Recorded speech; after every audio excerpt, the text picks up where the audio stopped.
Hello, retro gamers, and welcome to the Video Game Flashback Podcast. I am your host, Paladino Joey, or Joey Awajan. Video Game Flashback is available on all of your favorite podcasting apps, though if you do listen on Spotify, download and listen to it all the way through on Spotify. Obviously, it doesn't have to be in one quick shot, if you know what I mean, because some of these episodes are pretty big. But Spotify is the best way to help this show grow, per se, but obviously all the podcast apps are totally fine. Thank you once and always for downloading and listening to this show. It is a great pleasure to be back aboard with you once again today as we're moving on into part 2 of Secret of Evermore, the Secret of Evermore for the Super Nintendo Entertainment System, episode 12, basically. We left off at the end of, basically as we're nearing the end of the whole Antica era, or Antica portion of the show. It's like 4/4 of the show. We just finished all of that up, and Tiny threw the energy core up in the air. That's the big, giant, bulky guy. The energy core from the sacred dog statue. And then it wound up landing somewhere near Horace's camp, which opened up new territories of Evermore, so to speak. It opened up new tunnels and such, which basically opens up the path to Gothica, ultimately. But we're going to be going underground for a while in a fairly confusing cave-like area, where ultimately, again, you're going to probably want to use maps on the internet. It's a little tougher to describe by just doing radio, but that's what I would recommend. Either way, that's where we're heading next. Before that, though, stock up on as many supplies as you can to get crushed to like 90, anywhere from 95 to 99 possibilities, and any other ingredients you feel like you might want to purchase along the way. But I think that's really, once you have crush and heal, I think you're good pretty much most of the game when it comes to alchemy. That's a deep, dark secret, you could say. Otherwise, head over to Horace's camp, and then we'll start heading into those weird, dark, dank tunnels that will ultimately lead you to Gothica. But, of course, the final boss of the area as well, which is a pretty big one. One thing along the way, like I knew this was a factor as well, go back to the same cave as you're heading back towards Horace's camp, where you got the drain formula. Go back and talk to the same guy, and he will now give you the double drain formula. Not that I end up using it, but you might. Maybe you'll like it and all that. So, yep, pick that up. And, of course, I don't think he sells ingredients, does he? Yes, he does, after he gives you the double drain formula. So, yes, water, wax. But the wax is much more expensive there than in Blimp's Cave. So, yeah, no. Maybe purchase water to get more heal. That's about what I'd recommend. Other than that, roots and water you can get there. They're not too expensive. Ethanol, if you feel you need a little bits and pieces of that. But isn't that more for like driving a car? Okay, never mind. Anyhow, keep heading towards Horace's camp. One other thing I thought I would mention, maybe it's a miniature rant here, is throughout, obviously, this era of the game, and kind of walking around close to Horace's camp and in the Hall of Kalasia, one of the most annoying monsters in the entire game has got to be the Dancing Fool. Oh my god, he's annoying. Just thought I'd mention that. And I'm sure you probably noticed already by now. So as you enter Horace's camp, you'll notice, that water that was kind of around Horace's camp, the water's gone now. So obviously that's a pathway you can walk in soon. I'd say heal and save at the, heal and save, like the little inn at Horace's camp before you continue, because, well, why the heck not? It's good to be fully healed and obviously saved at this spot in case something stupid happens, because you just never know. That's kind of a theme throughout this entire game, and other games like Secret of Mana, I'm sure, as well. And obviously Horace is long gone now because he's actually in the palace now. He's basically the leader. He kind of always was, but now he really is the leader again of this world and such, because, maybe he should be at the end of the day. But your ultimate destination, once you're done with Horace's camp, is kind of head back towards the pyramid. And now there's a path opened up, basically, of the two. We're going to go down into it, basically, and into the cave. I think this is the right one. Yep, you got these very interesting creatures called Ologens, which kind of become urban legends in this game. But this is not where you want to go yet. It's kind of looking like another passage of the pyramid. That is not where you want to go yet. Much later in the game is where you'll wind up there. But these Ologens, they look kind of like monks with spears, basically, and there's all kinds of weird, interesting rumors throughout the game of what Ologens really are like and stuff, because nobody's ever really seen them before, and it's kind of funny. It's interesting how it's like almost like a game of telephone with, they have like 8 heads and all that, and no, they don't. They look like kind of like imps with spears. That's kind of what they look like, hooded imps with spears. So instead of going to the right when you're on this path around the pyramid area, go to the left, and you end up walking underneath like bridges and such, as you're walking kind of close to the pyramid, and just kind of keep going for a while. Just basically follow the path. It's linear. Then ultimately when you have a choice to go north, go north. You're actually walking in the Horus's camp area, but not in Horus's camp anymore. You just keep going and going and going, and this is your ultimate destination where you want to go. You'll notice there's kind of like looks like a cliff. Jump off the cliff. Yes, jump off the cliff. It's very fun. And can you imagine landing and hitting rocks and everything's okay? Yeah, sure.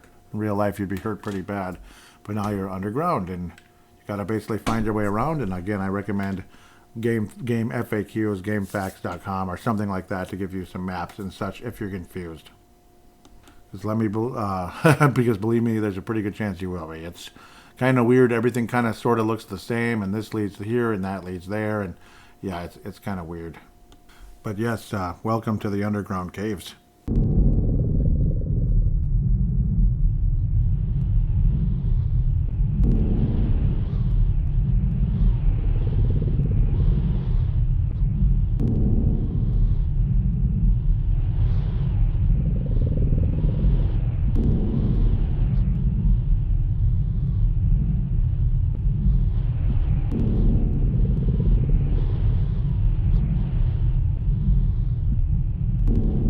So basically, you're kind of stepping on a bunch of transporters, or like transporting paths, so to speak. And it's actually pretty simple once you have a map online. There's some pretty simple ones that are kind of even drawn out for you. Just kind of Google it. Basically, Secret of Evermore Underground Passage Map. That's one I actually recommend. It's pretty simple. They simplify everything. You only end up stepping on a few of them, really. And then you'll ultimately get to where you need to be. You end up kind of passing up on some because those will just take you to worthless dead ends. So, it's not the most complicated thing in the world with the map. And otherwise, if you want to just play through it and figure it out on your own, hey, more power to you. I've done it before. It's interesting. It can get tedious and frustrating. But then maybe sometimes based on my memory, sometimes I'll figure stuff out as well. Like, oh, yeah, you got to keep going rather than just going to the next teleporter you see all the time. Sometimes you got to walk around and work your way around first. That's kind of like a simple hint, especially the one that really takes you where you want to go, which is, the end of the doggone level. How about that? And once you get to an area where, there's like a pot next to it that ultimately has 3 call beads in it, you are at the end. You have made it. Just basically go to the left and up. Like, that's just a sign that you've made it. Go to the left and then up right away, and you're at the boss. A major boss. It's kind of like a gigantic he's like a gigantic octopus basically. Heal often. He's got some powerful spells, but just hack away with the crush and you should be fine. And of course, if the dog is set to charge up to like level 1 or level 2 attacks, he'll deliver some very incredible blows as well. But again, I can't emphasize enough, like every boss, don't take it for granted, like you have the crush spell and you're so powerful and nobody's going to beat you. Heal often, because if you die, you just wasted a bunch of time and it's really dumb and annoying. And it just heal often. And for the record, the name of the boss is Aqua Goth. Interesting that it would be Goth. You can also crush all the tentacles as well along the way, and might as well kind of do multiple attacks, as they say, where it'll kind of attack more than one thing at a time. Might as well do that to get rid of some of those obnoxious tentacles bouncing around and make the battle easier. After you defeat that major boss, you will hear a wonderful, wonderful song, as you're in a totally new place now, or at least you will be. Somebody above says, "Hey kid, get in the bucket."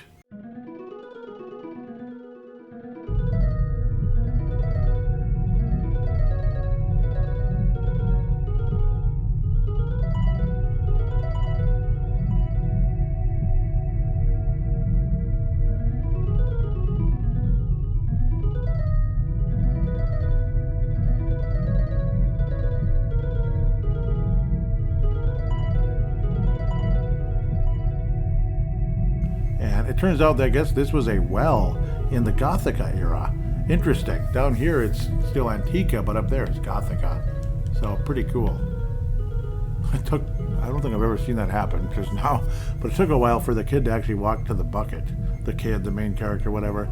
And yep, it's a guy who looks kind of like, yeah, somebody from, like the Dark Ages, the Renaissance, whatever the heck it would be. The Renaissance is after the Dark Ages, but you get the idea. Anywhere from the maybe 1000 AD to like 1500 AD or 1400 AD, 1300 AD, something like that.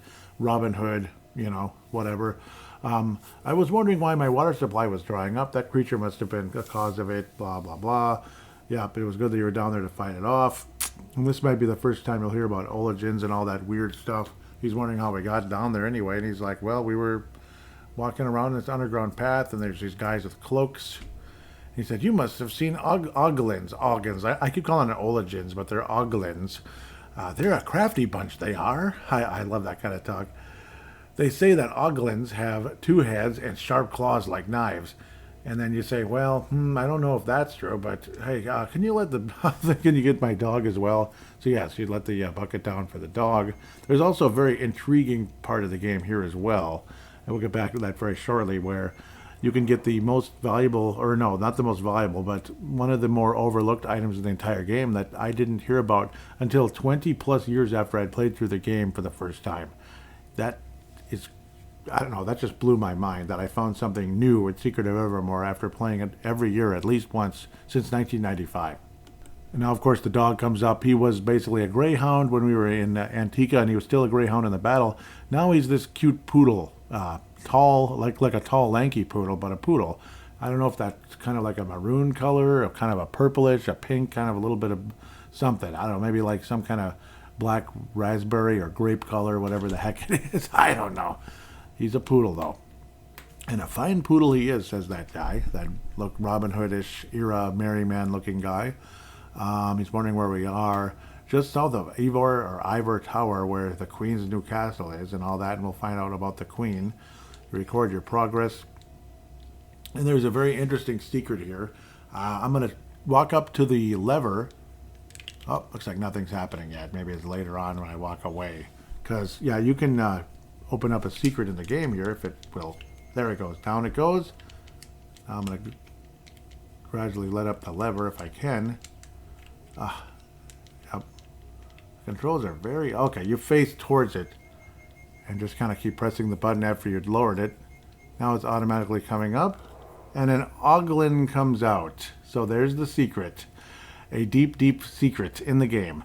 An Oglin comes out, you figure, okay, an Oglin came out. That's great. But, yeah, later on in this era, the Gothica era, when you get to they call it the Dark Forest, whatever, there's a secret path. When you go there and there's just an Oglin there, that's this Oglin. And he thanks you for freeing him and gives you the Wizard's Coin, which raises your magic ability or whatever the heck. Actually, it raises your defense, I believe, if I remember correctly, but I'll look more into it as we get further in there. But I had never heard of it until maybe 3-4 years ago. Wrap your head around that. It just blew my mind. There was a secret in this game that I never knew. I thought I knew everything about this game, but when that happened, I was like, wow. Yeah, pretty cool. I just love finding new stuff in games that I've played forever and ever and ever. But basically what you do now is work your way north and ultimately get to Ivor Tower.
What an absolutely cool place. I love this.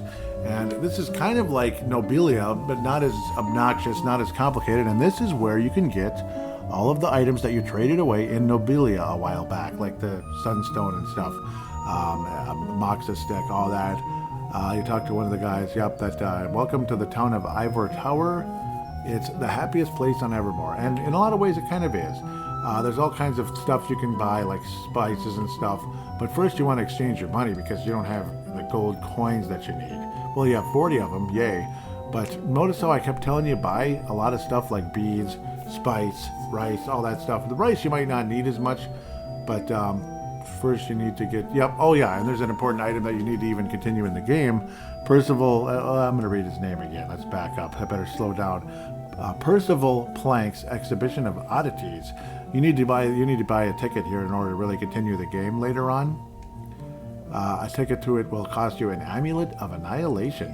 Why they want Amulets of Annihilation so much, I don't know, but I guess in the Dark Ages, weird stuff like that tends to seem to be more, I don't know, people seem to like that. It turns out that that was the last ticket available. Ooh, well, you know how that works. And again, like when I talked about making sure you get all these items like the Thug's Cloak and all that stuff, well, now you can get stuff like the Oracle Bone. This guy says the Oracle Bone can, and this is in that area, kind of still in the front area of the town before we go to the left where there's more trading and stuff that you can do. The Oracle Bone can make people say things that they otherwise would not, so that's actually really cool. It'll cost you a golden jackal statuette and a jeweled scarab. Did you notice how I told you to make sure you have at least a few of those, each of those? Yes. Sometimes I wasn't exactly sure which items they would get, but I knew you would need them at some point because I'm not going to memorize every little thing. But now I have the Oracle Bone because I'm good. Apparently the Thug's Cloak, I already have it. It's funny, and this one guy was going to offer it, but it's like, well, you already have it, and I don't have anything else for you. Again, keep talking to everybody in this particular area for now to make sure you might need something. Otherwise, work your way to the left. One exchanges currency. Do it immediately. Thankfully, I have 5,177 gold coins at this stage because I did a lot of level building along the way. And obviously, the last boss gave you 5,000 jewels. But now you're in the left kind of wing or so of this town. And this is where you can get you can do all kinds of trading. So trade away, including the section where you can get all your previously owned items. The other guy's deals in fine armor. That's one. Buy all the stuff there that you need. And apparently, this is actually level 2 right away because this is where the Amulets of Annihilation come in handy because you trade the money and an Amulet of Annihilation. They just love Amulets of Annihilation in this part of the game. So, kind of dumb. This is level 2 equipment. Not level 1, but level 2. Gold-plated vest versus the silver one. And you get the level 3 stuff from Cecil of Baron Castle in the next town later on. So again, you're getting the level 2 equipment already. Spending a bit of gold and losing Amulets of Annihilation each time, but it is what it is. That's why I said get as many as possible. Get but see, look at the defense change. The Centurion cape, which is elite in the Antica era. Now when you go to the Gothica era, gold-plated vest, you go from 28 defense to 55. 55. You think that's a slight difference? Centurion helm, you're like this powerful knight helmet, right? 27 defense. Dragon helm, 54. Just think about that. Gloves of Ra, ooh, they're powerful. 26 defense. Magician's ring, 50. 50. That is awesome. So then when you go further into the town later on, when you would be able to purchase the level 1 armor, basically, which actually we're going to backtrack there before we go to any Percival Plank's oddities, because that moves the game forward faster than you're going to want to. You're going to want to explore the whole town first. I mean, the whole town first, because, opportunities and such. You're going to want to get the better collar in one of the little stores going forward where you could get the level 1 armor, but now you already have the level 2 armor, so you don't need to buy the level 1 armor. You just saved yourself a little bit of time. Keep working yourself around. The one character here says he will sell your previously owned items. J disc, only 300 gold. That's pretty cheap. You don't have to walk around trading stuff anymore, do you? Silver sheath, buy it. Yep, because you traded away for the armor polish. Moxa stick, boom, got it. I still don't know why. Yep. And then when you keep buying everything, eventually he'll offer you insect incense. So get that as well. 3 bottles of perfume and 3 beads, and hopefully you had that built up. Otherwise, you can buy those here if you absolutely need to. Now, eventually, you have all the charms that character had to offer, and you just keep moving around. Guy's another spice guy, but he actually does have the best price in town. He wasn't lying. And now you can get the egg of chocobo as you move up forward. Keep moving up, and now the character offers the egg of chocobo that you got rid of before, and now you can finally keep it. 9 bottles of perfume and 9 beads. That's a lot of perfume, so you're going to want to go back and make sure you have all the perfume you need. Unfortunately, I didn't get 9 bottles of perfume, but you can get it for sure. 9 bottles of perfume and 9 beads to get your chocobo egg, which, yes, you better get that because it raises your hit points way up, so no reason to not get that. And luckily, the perfume is only 2 spice per bottle. So again, if you build up a ton of spice earlier on, it's very easy. So it's like not a huge problem. It really isn't. I had 4 coming in. I believe I just bought 6. So now I have 10. So wahoo. As for how much spice I have, I still have 50 more. I'm going to buy what the heck, just in case. I don't remember if I need any more.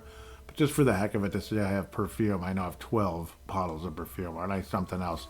I have 18 beads and 12 bottles of perfume, and I just need 9 each to get the chocobo egg. So, yes, get that. Please get the chocobo egg. It's, not just for completing the game, but for, well, it's a good dang item to have. And, of course, boom, your hit points are way up. What did I have before? I mean, they've gone up at least 30 or 40 hit points per character. So it's like total hit points. Your stamina is basically higher, bottom line. So that should wrap up all the items you need. Ultimately, to get to that Percival Planks area, you continue north, but don't go there yet. Explore around the town. There's some items to pick up along the way. Just do it, including the dog collar that, it's going to provide very, very, very, very, very valuable. One thing you'll notice is that certain characters continue to complain about how the queen has been acting strangely. Like, what's going on, and why is she so obsessed with cleanliness? Notice how the character in the last plateau or the last section of the game talked about your cleanliness? What's this talking about clean? Clean. Put 2 clues together, right? Robots. Supposedly the butler was a robot. And what do butlers do? They clean things. Again, getting the picture. Yes. Spoiler alert. Yes, spoiler alert, right? But it's a clue. They say the queen, she's still very nice, but I don't know if she means it anymore. No, she doesn't. She's actually quite evil. Kind of like typical politicians in this day and age. They're a lot more interested in their pocketbooks than interested in, like, we the people, so to speak. It's not a rumor. It's not a rumor, is it? Another major thing to note, too. When you walk around houses and such, you'll notice you can kind of, like, walk against the walls on the outside, on the sides, like, say, the left and the right of houses. Some of them, there's secret passageways where you can go kind of inside the side of a house, and there's maybe some secret stuff there. So make note of that as well. Very, very importante. When you go inside houses, there's some, the artwork, the graphics, beautiful. Absolutely beautiful. There's so many reasons to absolutely love this part of the game.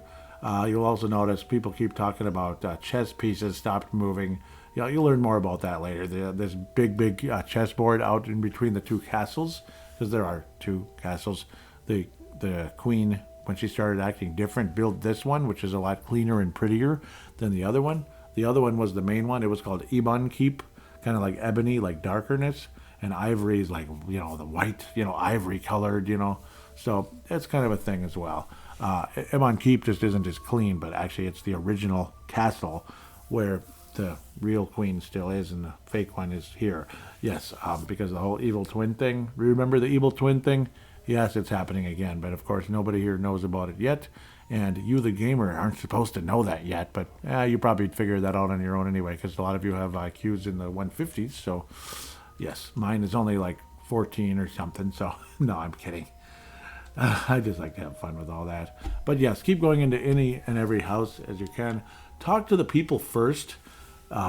If you ever see them talking about my brother Lance or my husband Lance, do not open the items in that house until he gives you permission. Everywhere else you can get away with it, open all the items and have fun. But talk to the characters first, because certain characters, there's one house where it's a man named Lance. Do not open anything in that house or you will, miss out on an alchemy. That is actually a pretty good one, and it's just flat out nice to have either way. And you get free stuff and all that. So it goes from, you're not messing with my stuff, are you, to go ahead and take it. And it's actually really good stuff. But if you take it without his permission, naughty, naughty, young man, naughty, naughty. Everywhere else you can kind of do whatever you want. Like right now, please feel free to take items from our treasure chests. Yes, everywhere else you can do it, but not in the house where they talk about my husband or my brother Lance. Make note of that, please. And isn't that a nice song that I played for you earlier, the Ivor Tower song? I love it. It's one of the cooler parts of the whole game. I love Gothica. It's awesome. Parts of Antigua, obviously the Hall of Calasia, the Pyramid, that's some great music. But so is this. It's just, and I'm a strange guy too. I mean, I just love, like every October I kind of get this feeling. It's kind of, like Gothic, October feels like a Gothic time of year, doesn't it? October into November, Turkey and all that. You don't usually think about it as much in other parts of the year as that, like pumpkins in Halloween, October, whatever, turkey and Thanksgiving in November. So it's a different time of year. Here's another interesting quote. The Queen has always been kind as long as I remember. She's still nice, but in a fakey kind of way. Again, like a political person. And obviously she's not nice. She's evil. She just is. They talk about the big pig race will be happening soon. It's a town tradition. Yeah, that's a hint of what's coming very soon when you get to that Percival Plank of oddities. Yes, spoiler alert, spoiler alert. And now ultimately when you get to an inn, yes, I recommend staying there because you can save, and probably you've lost a lot of hit points and such along the way. And you've lost some. And of course, when you gain the Chocobo, it doesn't refill your hit points at the time that you gain it, which is like, okay, big deal. It's not going to be a problem ever again. It's just that one time. So stay at the inn, and you'll notice there's those cool, like, grandfather type clocks on the wall, the tick-tock type of clocks that, they're actually in Final Fantasy IV. Did I say Final Fantasy IV? You'll find out more about that later. But yeah, there is a major shout out to Final Fantasy IV in this game if you haven't played it before. Hopefully you've played Final Fantasy IV, Final Fantasy II in the American version and all that. And now you get to the armor guy on the other part of the inn. Of course, again. And they sell goods as well. Silver mail is not as good as the gold that you just got. Titan's Crown is not as good as the Dragon's Helmet you just got. Defender Collar, buy it. And it's only 450 gold pieces, so that's fine. And Iron Bracer is not as good as the Magician's Ring that you just bought. So you don't have to buy any of that stuff, but do buy the collar for the puppy dog. 42 to 86 is your defense for your dog now. It's a massive jump each time you buy a new collar for the dog. It is pretty cool. Celebrate and have a glass of champagne for that. And as you keep working your way up and around and all that stuff, you do find a couple of areas where you can go behind the house. One of them actually has an Amulet of Annihilation, 3 acorns, and 100 gold pieces. So pretty cool. Stuff like that. And you'll notice that in the Ebon Keep as well later on, which is kind of like a copy of this place. And now here we are. My older brother Lance went to the forest at the bottom of the ravine. He said it was dark and creepy. I'm going, yeah, that forest is pretty cool. It's dark and creepy. It's a big maze, kind of like that underground area. My husband Lance likes to collect treasures and all that stuff. He's very productive and doesn't like for anyone to touch them. Yes, he keeps his main treasures upstairs. So yes, go up to that room, but don't touch anything. Just kind of go up, walk kind of around the treasure chest, and then walk back to the door. Here comes Lance, like out of nowhere. Well, hello, friend. My name's Lance. I live here. You haven't been messing with any of my stuff. And no, you haven't. And you tell the truth. No, I haven't. I wouldn't do anything without your permission. Then he says he likes you, and that's really cool that you're honest and where you're from and all that. And he ultimately gives you the Lance alchemy formula. Pretty cool. Yeah, it's actually pretty strong. The problem is the ingredients are too damn expensive, like iron and acorn. Why acorns would be expensive, I have no idea, because there's billions of acorns out there in this world, particularly in October and all that, September, October, every year in this part of the, this neck of the woods. But iron, yeah, I can understand. It's too expensive, hell with it. But if you do have the money and you do keep building up the money and all that, lands actually does become a pretty powerful alchemy formula later on. And now he does tell you, go ahead and grab my stuff. Gold-plated vest. Unfortunately, you already bought that. Maybe I shouldn't have bought it. I always forget that, so I don't know. I'm a dummy. But what else is new? I don't know where he just went. There he is. Now you could talk to him and buy stuff, and you can equip, unequip, all that if you want to. Gosh, 120 gold pieces for acorns. That's kind of dumb. That's so bogus. Gosh, doesn't make any sense. Iron is the same price as acorns. Pieces of iron are as valuable as acorns. Okay, sure, right. This is definitely the secret of Evermore. It's definitely an imaginary place because iron and acorns shouldn't be in the same planet in terms of value. Heck, an acorn shouldn't be worth one gold piece, not even a half of or a fourth of a gold piece. It's pretty dumb. And yes, I found one of the other secrets where you go behind the house again. Another amulet of annihilation. So you do get a ton of them along the way that can help you build things up. You just keep working your way up and up and up and up and up and up and up and up and up and up and up and keep picking up the treasures and all that. And there's a guy who's imitating the king, which is kind of funny in this place because they're the richest family in this town, I guess. All hail his majesty, me, you may grovel in my presence. I like that. It's funny. And they're basically like he's nuts or whatever. My husband has a king complex, but he's not really the king. He's a plumber. The true king of our land hasn't made a public appearance in quite some time. Hint, hint, nudge, nudge. Where's the king? And why is the queen acting weird? Can you put two and two together? Maybe you can. Maybe you can. Well, gee, what a coincidence, as Jim Hammond might say in the Final Hour podcast. Well, gee, what a coincidence. What a coincidence. And once you make your way up to the top, you're basically not allowed in the castle. Only the queen and other important people may enter. I make sure that nobody's like you stay away. Ah, man, isn't that nice? Wish I could say that at certain meetings sometimes, but okay, I know I'm harsh, but sometimes meetings shouldn't involve every single person. It should be more exclusive to people that kind of have more expertise in a certain area, and then the others can be expertise in another area. Why is that like a mean thing and a bad thing to say? I don't know, but that's reality, isn't it? But now you should pretty much have everything you're going to be picking up for this point in time. So work your way back over to that, back all the way back down, up the left wingish area, so to speak, the left, corridor, whatever the heck the word is, alleyway, whatever the heck it is, where it's like, you can trade goods and all that stuff. But by now you probably have everything, at least I hope so. Work your way up to the north and enter, and you'll hear a pretty cool song, as it's now Percival Plank's Oddities.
You just heard what I would classify one of the more interesting songs in the game. It's actually really cool when you let it play for a while. I love it. The freak show, as they call it.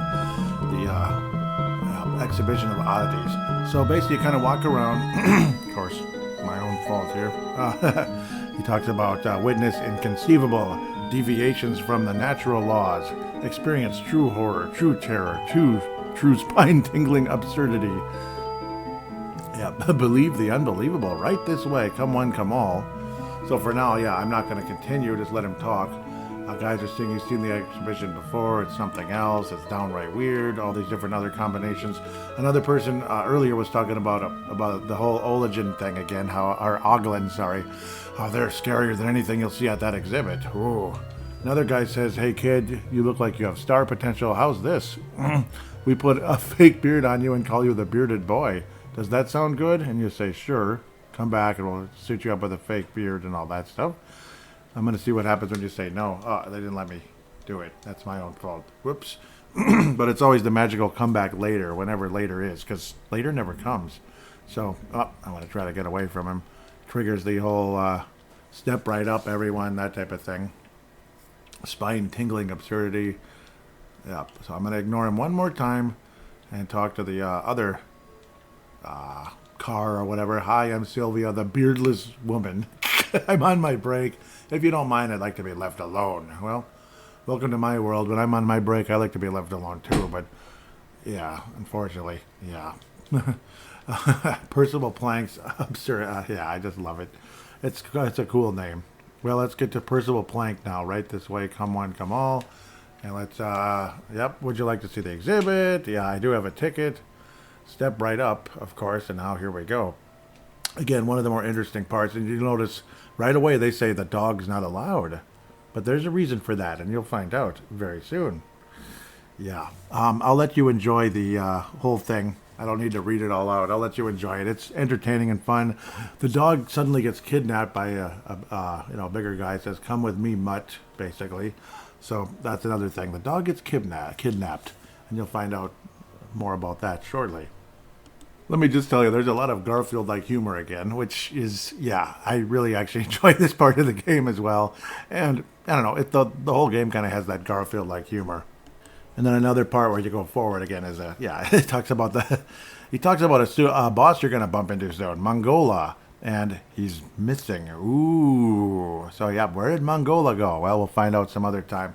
Pretty scary, and you can enjoy that as you move forward. A pig poodle. That's the last one, and that's your dog. Yes, it's your dog. Yeah, and he's embarrassed, and he runs away.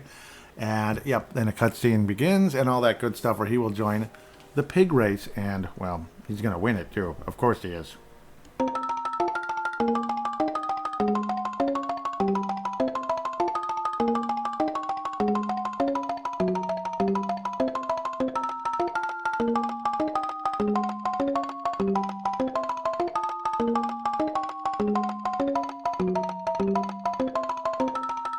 And by winning, you get to go to the Queen's banquet in her honor. Isn't that great? Well, in your honor, so to speak. So, yeah. And then the dog just kind of remains there standing thinking like, what the heck just happened? What's going on? And he kind of joins you and he kind of doesn't. It's weird. But, yep. Then you go in and all that. The dog disappears again. Okay, so what happened? Well, we'll find out in a minute. Enjoy the cutscene, basically, where, yeah, they make you wait for a couple minutes, talk things over a little bit, and then the Queen comes, and yeah. We start wondering where the dog is, and then all of a sudden, yeah, you're the dog who they were going to try to actually cook. Like, say they were going to kill a pig and make him for dinner, but, well, it's a dog instead. Then you run away and fall into the vent system. Interesting. And before I actually start talking about the vent system, you'll also notice another clue that the Queen talks about how clean her castle is. Didn't you notice how clean it is? Isn't it beautiful? And it's like, yeah, it's clean. Again, another clue as to who you're talking about.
Ah, yes, the vents.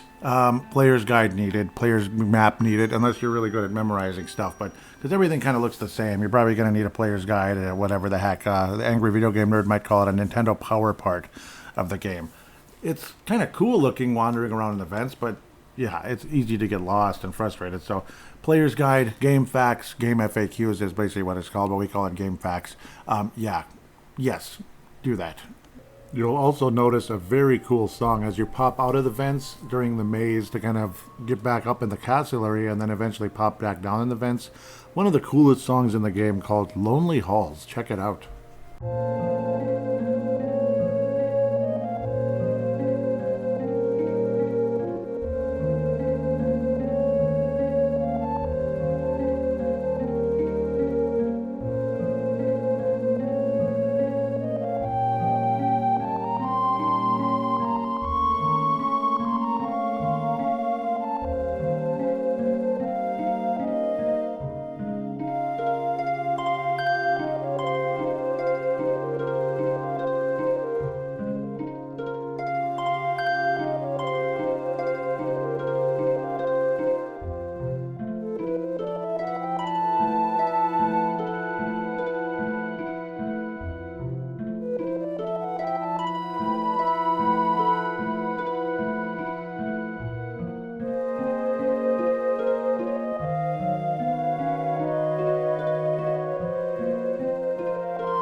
One thing I definitely recommend, though, as you're doing the map and everything, you'll notice there's an old lady with the key in the eventually, which will be the northeastern area of the dog maze map and such.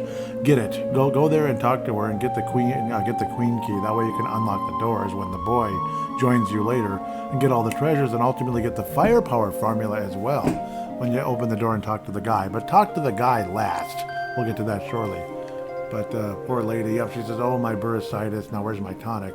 So apparently she fell into the the vent a long time ago. I don't know. In real life, she would have been long gone because of what she gonna eat and drink and everything. But yep, it's a fantasy world, so glad to know she's still alive, I guess. It's kind of funny and weird how that goes. But yes, work your way there according to the map and all that.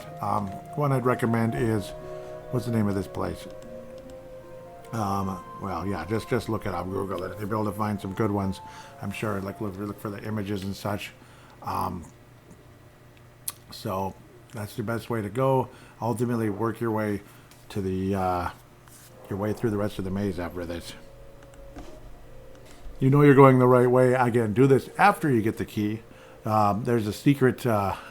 There's bookshelves. There's a secret pit or fire pit or whatever. Not fire pit, but vent behind the bookshelves. That's when you know you're definitely going the right way long term.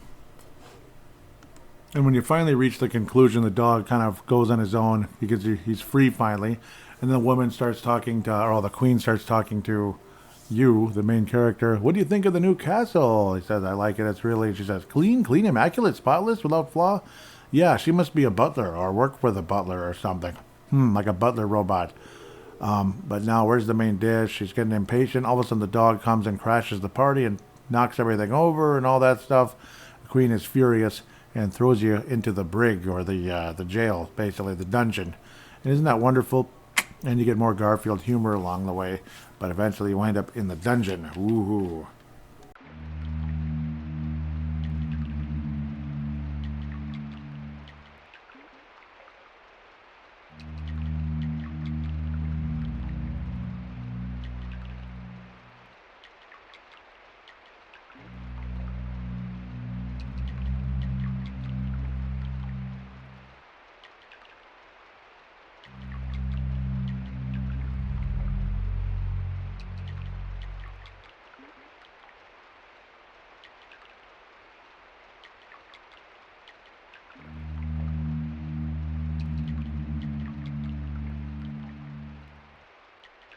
It's funny how the guy tells you, "Okay, boys, welcome to your new home. Now get in there. Make yourselves comfy. You're going to be here a long time." It's funny how you're in here for maybe like a minute. You pretty much escape eventually. because then the dog basically kind of works his way through the wall. You kind of just kind of push up, down, push buttons all over, and then you have the dog step on the little place where you're at, and guess what? You're out of the cell. At least the cell part. Now you can kind of mess around and fight and figure basically open up all the other cells and fight other monsters and such, and eventually one or two of the cells leads to other things. And of course, if you get frustrated with some of them, just let them have it with the crush spell, just to get the heck rid of them. Otherwise, it's okay to kind of save up your crush spell, because you won't be able to fill up the ingredients for a while. And if the dog, you let the dog kind of charge up and hack away, he can really beat the crap out of a lot of them pretty quickly. Finally, as you work your way around the last cell, nothing comes out, so you just go in and into basically the sewer area. Oh, yum. Fun stuff. Well, it's not quite. Yes, it is the sewer. I was getting them mixed up. There's two different ways, but yeah, we're not at that new place yet. This one is the actual sewer. And you can look up maps on the internet, Game Facts, or wherever. They're all over the place to kind of figure out where to go, but it's nothing too complicated. There's also another alchemy formula you can find in here as well. I would have to say this place is generally pretty linear. It's not too complicated to figure out where to go, but once you get to a part where basically you see an old man kind of fight against the current of that nasty sewer green stuff, and yes, it does take a little hit points off you, so keep an eye on that as well. It's kind of sort of like poisonous, but corrosive, you can say. It's more like it. You get to the old man, or I guess he's an old man with a feather cap, which is what a lot of these people in this part of the game look like. He says, "Thank you very much for visiting an old man. I can teach you a powerful alchemy formula. It requires 1 mushroom, which unfortunately are expensive, and 3 parts of water." That would be corrosion. So yeah, definitely an interesting one to get. And corrosion, of course, can cause damage that continues to harm the opponent. So that's the good part about it. So it's worth getting just for the sake of completion. Again, once you have the crush spell and all the heal spells, you're kind of good to go. Other than that, pretty much head to your left and up, and you'll get out the door, and you're outside of the sewers and dungeon and all that crap. And then more Garfield humor that we're going to stink for a while because of where we came from. Yeah, kind of nasty. And of course we stink, we just came out of the sewer, so yeah. And we were walking around in God knows what, kind of nasty. Yep, so the prisoners have been brought to the queen. Of course, this is not the good queen, this is the evil one. But yeah, we kind of figure that out as we move on. She said, "I'm glad you made it through the night. I didn't mean to be so harsh, blah, blah, blah." But then she kind of presents you with something to do, basically, if you know what I mean. And it's not necessarily a good thing. This is when you first realize that there's another kingdom. There's another castle in the kingdom, and that's, well, spoiler alert, that's the original castle. This is the new one built by a queen. Well, but then again, you kind of figure that out by wandering around as well. Yes, that we may have heard about it. That one's called Ebon Cape, like darker, ebony, where this one's ivory, like it's really light or whatever, because it's all clean and stuff. She says it's filthy. She wants us to basically go over there so she can, go over there, open the drawbridge so they can come and basically take over, raid the place and take over, which is pretty creepy stuff. But yeah, instead, well, guess what? Well, we'll just continue the story from there. It's funny, though, you walk up to the guard or whatever, and he says, "Go away, you stinky boy." That's kind of funny. So now you kind of wander around the castle a little bit first before you head out. Yeah, well, if you go to the left, you'll see a guy that looks like he might be the king, bobbing up and down almost like a puppet, saying, "Look," or yeah, your character says, "Look, a puppet show. This reminds me of Memphis Topples Leaves." Interesting. And yeah, this is where basically the end of all of Gothica ends up. You end up getting a major boss here named Mongola, yeah, and all that, and the queen is defeated there, but not now. You can watch it, basically see all the weird, like, puppet show that's going on. But instead, you go down and kind of work your way out to the right and such. But now this is where we're headed off, and this is where you find out, the boy finds out that the dog just got a key, the one the dog got from the old woman, and this will prove to be very valuable in the Lonely Halls. Again, that wonderful song you heard earlier. Instead, for now, we're going to listen to one of the other castle songs. I believe I have it.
That's the song you'll hear pretty much for the first time in this game when it's the other basically castle version, or other, yeah, version of the castle song basically in this part, you know, the ivory tower, the ivory castle, so to speak.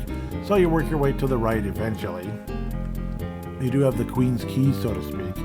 If you kind of go to the banquet hall area, and then that's where you work your way to the right, and then you're in that same area where the dog was in the fence, but now you're actually up above all the time, and you can go into any door.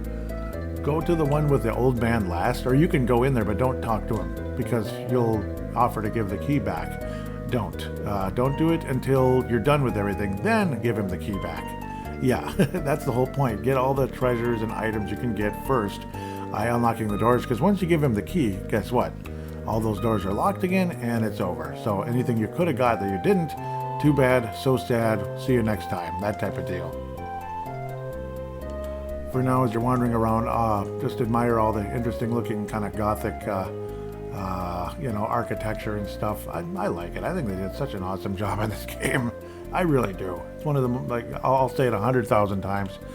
It's probably the most underrated game in the history of the NES, and I'm saying that, yep, because, well, there's a lot of games that are rated very highly, like Final Fantasy VI.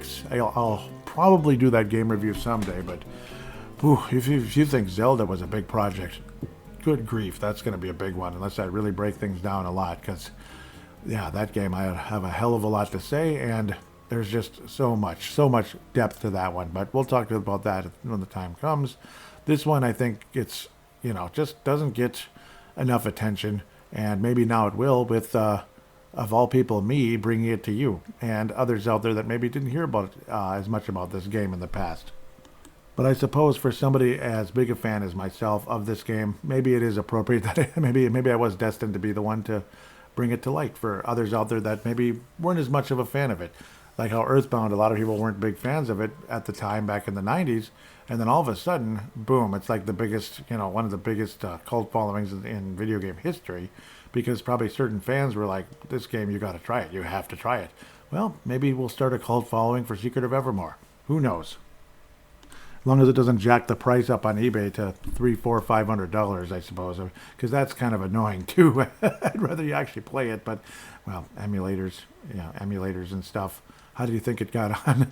How do you think it got on my SNES Mini? And yes, I do own the real game, so I'm not cheating. I do own the real game. Yeah, it's nice to be able to play it in HD though, because it just is with the HDMI anyway. I always think it's cool too when you get to the same room where the chef was trying to attack the dog, and because he thought the dog was a pig and he was going to be the main course for the dinner. How quaint!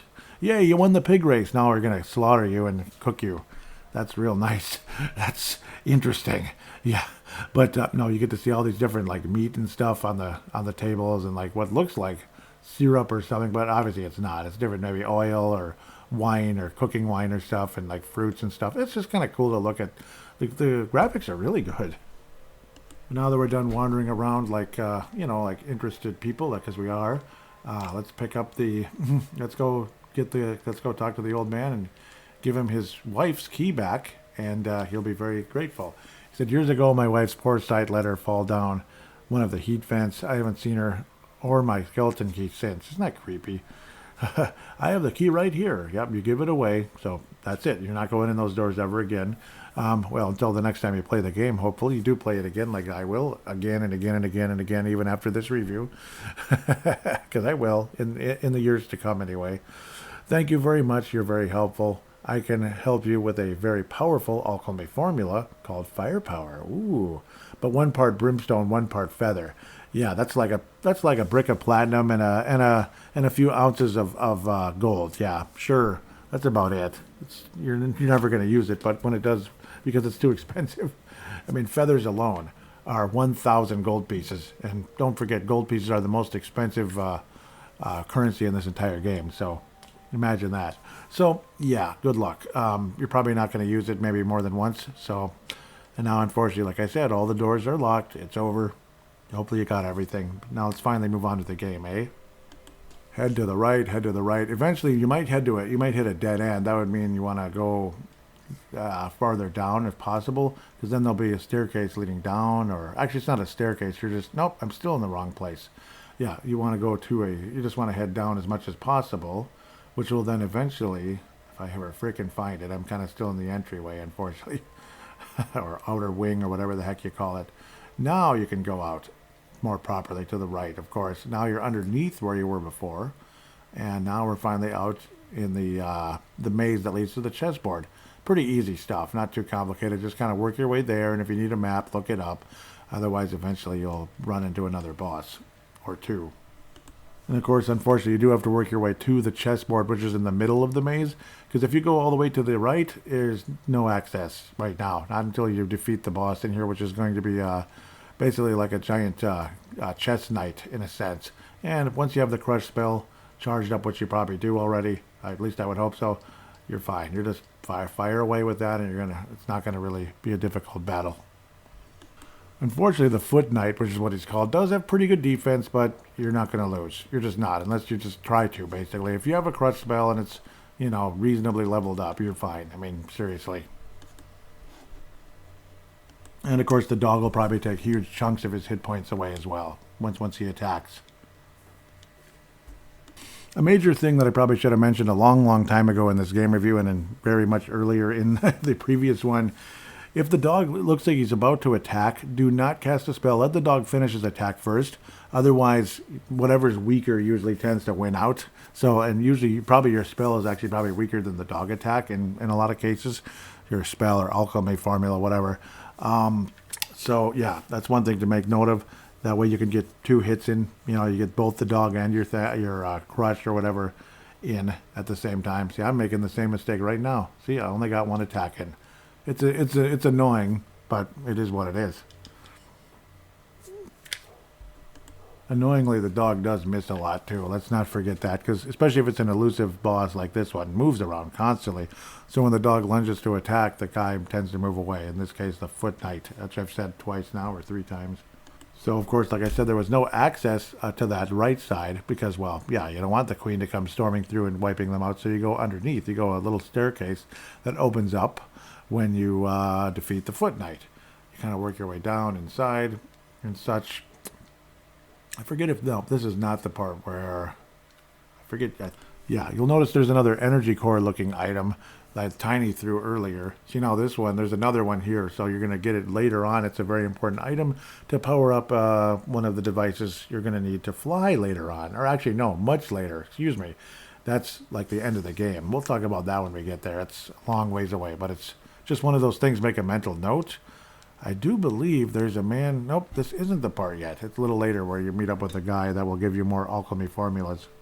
And now you get to another place you will need a map. And especially, again, if you let out the Oglin in the after you got out of that underground area when you came from the pyramid and all that into Gothica, if you let out the Oglin out of the well, after you had gotten out of the well, yeah, that's where you can get the wizard's coin. So again, get the map for the Dark Forest coming up, because it's insane. It's not that difficult if you have a map. If you don't, good luck, because it's too confusing. It's too repetitive.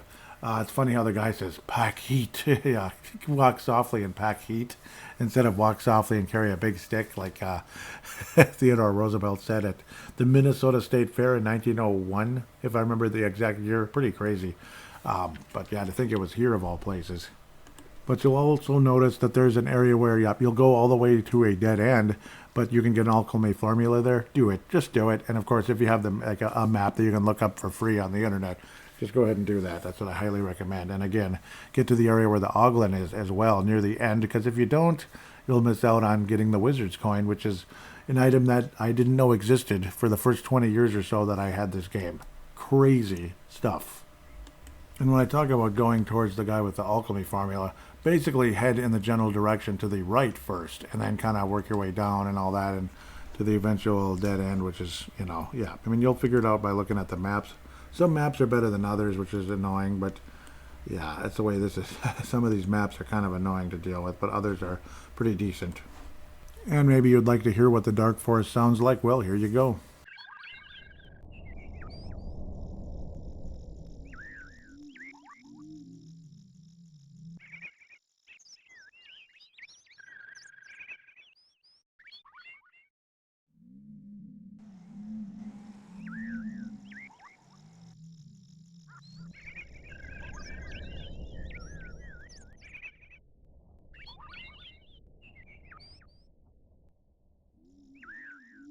And now at long last I've reached the alchemist guy, basically.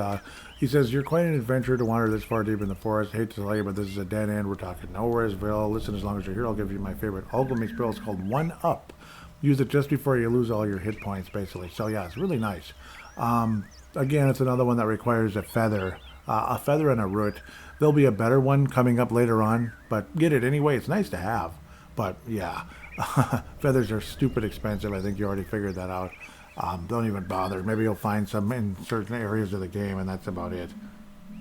Otherwise, work your way back. But what I recommend here, rather than actually having to work your way back, use the wings or the escape formula. I just use the wings because what the heck? Why even bother using ingredients if you can get wings for like a cheap price? Basically, go back to where that other guy was. Oh yeah, like once you use the wings, you'll be right back where that old man was at the beginning. And you can just save again, and now work your way to the real end of the forest, which it'll take a little while, but with the map, it's not hard. Just ignore the monsters. What's the point? There's no point. And obviously, all the little signs, you can read them if you want to just take it a little chuckle, but they're not helpful at all. It's basically like a Nintendo Power level, is what you could say, to be frank. And then when you mercifully finally reach the end, you basically kind of fight like kind of a shadow version of yourself 3 times, basically. So it's kind of fun. It's entertaining. It's like Link and all that. It's like Link and his shadow, but a lot freaking easier. You could fight with weapons. Otherwise, you could crush him with Crush. And, well, like, why not? Why the heck not, honestly? And let me tell you, get rid of him quickly, because if you don't, he's going to start using powerful alchemy spells, and you're going to be in trouble. And what if you didn't save, and you get to do the whole stupid thing again? You're not going to be happy, so just kill him. Just do it. Get it over with immediately. And upon your victory, you get the Crusader Sword. So, Crusader Sword, if I my voice kind of cracked for a split second there, and you talk to a kid that's kind of like, wow, I saw you beat yourself 3 times. That doesn't make sense, but okay, cool, I got it. And then you record your progress. And this is where you can lead yourself to the Uglin if you want to, which I, well, recommended a million times over. It's a secondary map, so yeah, you need to open up the secondary map. That's probably be on the same website you're on. It's basically Dark Forest Map 2. I mean, you know, and this way you can get the Uglin. And yeah, you just want to do that. Like, why the heck not? Otherwise, you know, you're missing out on something cool, something that I never knew existed for, you know, for you know, over 20 years. And now the game is almost 30 years old, which is crazy. Really sad, actually. Once we get to 2025, like say the second half of the year of 2025, it's a 30-year-old video game. Now, I did let the Uglin out. Yep, there he is. One time, I swear I let him out, or I couldn't get the guy to come out. It was really a pain. But then he says, hi, your kindness is very welcome. To save me from the well was a great thing. You did not have to do that, you know. Please take my token of appreciation, the wizard's coin. What an unbelievably cool feeling. And it's just, I'm still blown away. Like, something like that was hiding from me all those years. And there it is. You know, it's just one of those cool, like kind of like an Easter egg. It pretty much is. Magic defense is increased for the one who possesses this coin. So your magic defense is up, basically, from, well, alchemy spells that might be very tough. So it's kind of valuable. Otherwise, just kind of work your way out of here and off you go. It only would have, you know, you're only sidetracking for about literally a second to go to the Uglin. So just frickin' do it. But of course, again, you had to let him out of the well first. Once you first came out of the well, you walk up to the well, let the bucket drop again, and take it out. I'm sure I mentioned that 3 or 4 times already, but what the heck, just in case. And now, upon leaving this area, you will fight the Timber Draki, which, I think that's his name, yes. Obviously a dragon, kind of like pastel colors, like kind of like some of those some of those IBM Tandy games from like the end of the 80s and the early 90s. You'll get that cute kind of pastel color. That's kind of his color scheme, but obviously he's much better looking, more like a Charlotte Hornets color scheme, as you could say. But just his defense is freaking pathetic. So you just destroy him with the crush spell and the dog, and he's dead in like a couple seconds. But nice color scheme at the very least. You barely get to enjoy him, though. He's dangerous, though, if you let him attack you and all that. Now you also have the lance, which is great. And the final weapon you'll get later on is the, not the Atom Smasher, but the Night Basher. You'll notice there's a new barrier that the current axe you now have, the current axe, the bronze axe you have, will not break. you have to get the Night Basher to break through that. It looks like kind of rocks and wood kind of built up and all that. So the Night Basher will be able to break through that barrier. Now we go into another kind of, you could call it like a dried up sewer system, basically. Yeah, it is a sewer system, but it's dried up. And it's another place maybe you'll want a map if you want to look at some, you want to find everything in the area. And if not, it's up to you. It's your choice for whatever you really care about. Honestly, though, for now, you don't really need to get everything because you don't really have access as much as you'd like. Once you have the Night Basher later on, you can get everything because you will be coming back through here later. So just kind of work your way. Obviously, you can use the map to get around everything. VGmaps.com is a good place to go. Obviously, kind of Google that with Secret of Evermore. It'll have a list of every map in the game. So that'll kind of really help you throughout this one to make it a lot easier and less confusing in certain areas that might kind of look repetitive, especially the stupid dark forest, which could drive anybody absolutely up the wall, of course. And once you're finally done with that nonsense, you're basically in the dungeon, kind of like you were last time around in the other castle. Do the same thing. Just kind of open everything up, and kill up the monsters kind of one by one, and open the door, kill the monster, open the, not the door, but the cell or whatever the heck it is. Kill the monsters, so forth, but mostly spiders and such. So, fun stuff. The raptor, yeah, he's not really much of a joke. I'd probably pull out the, I'd pull out the crush for that one. Those are kind of dangerous, because this one's a little stronger than the guy you were fighting, the raptors you were fighting in Prehistorica. You'd think by now you'd have more powerful weapons and such, but this one is like, kind of like an upgrade, I guess. It seems like it, because he's surviving everything you get. So, and much later in the game, the mecha one or the machine, like the robo ones in Omnitopia, they can pretty much kill you like no problem. They're insanely dangerous. But we'll cross that bridge when we get there, of course. And this time, once you come out, instead of winding up in the castle, you come up from behind a house and hear one of the most peaceful, calming songs in the history of the world. Ebon Keep, ladies and gentlemen. Enjoy.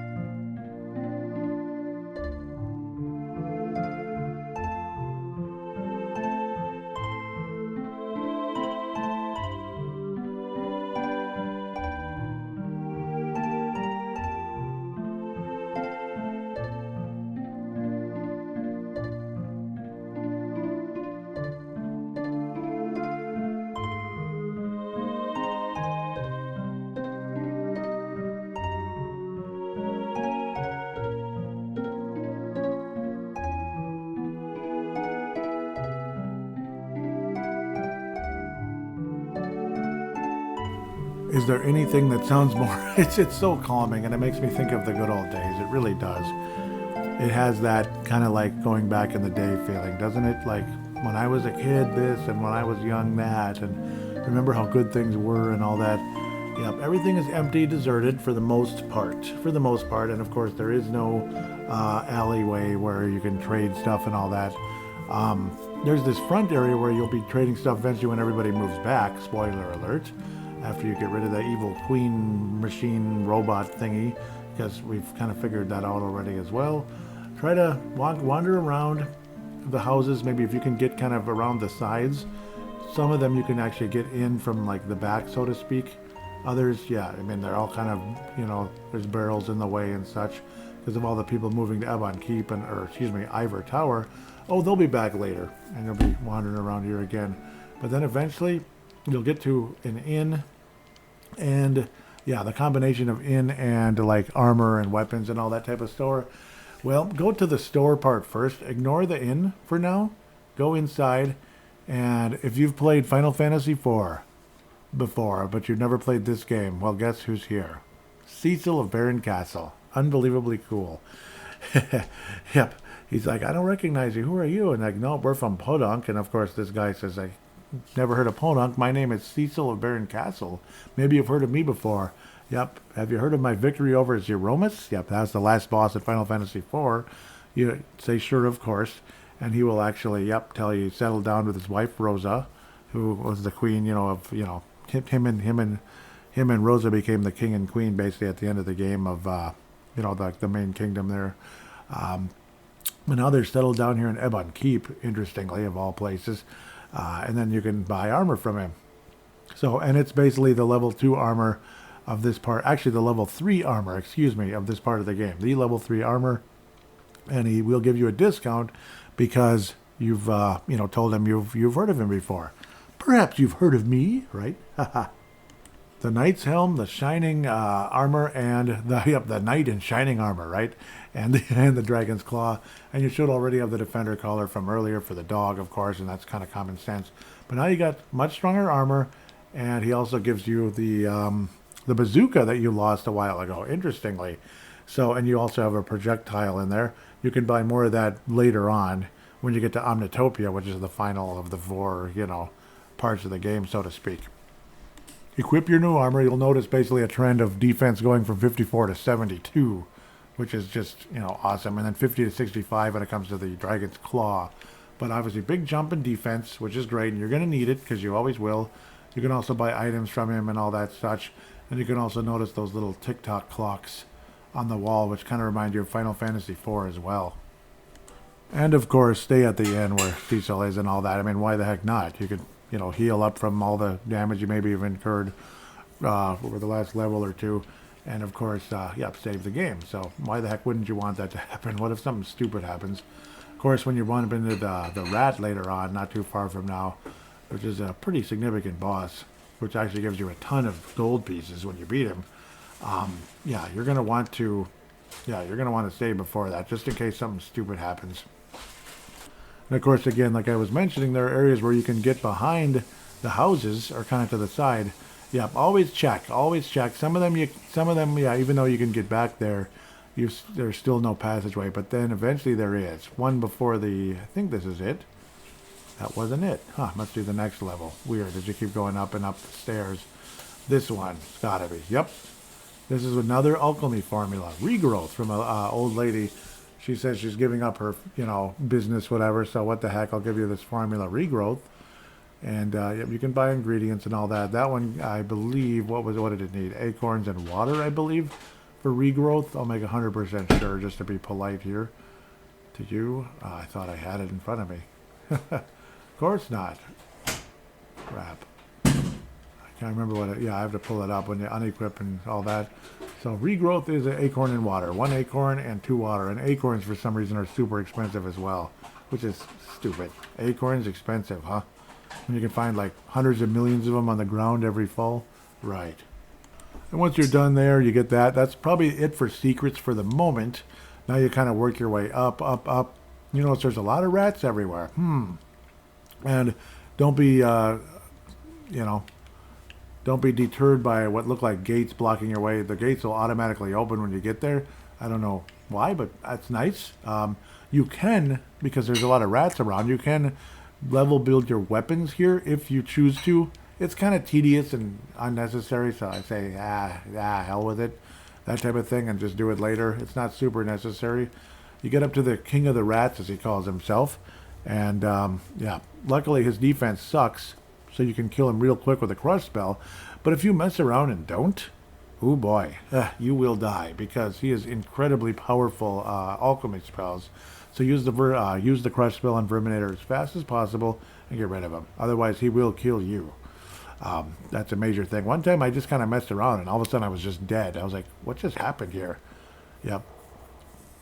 He's very, very powerful, even though he doesn't look like it. Believe me, even Acid Rain hits you with 87. That's crazy.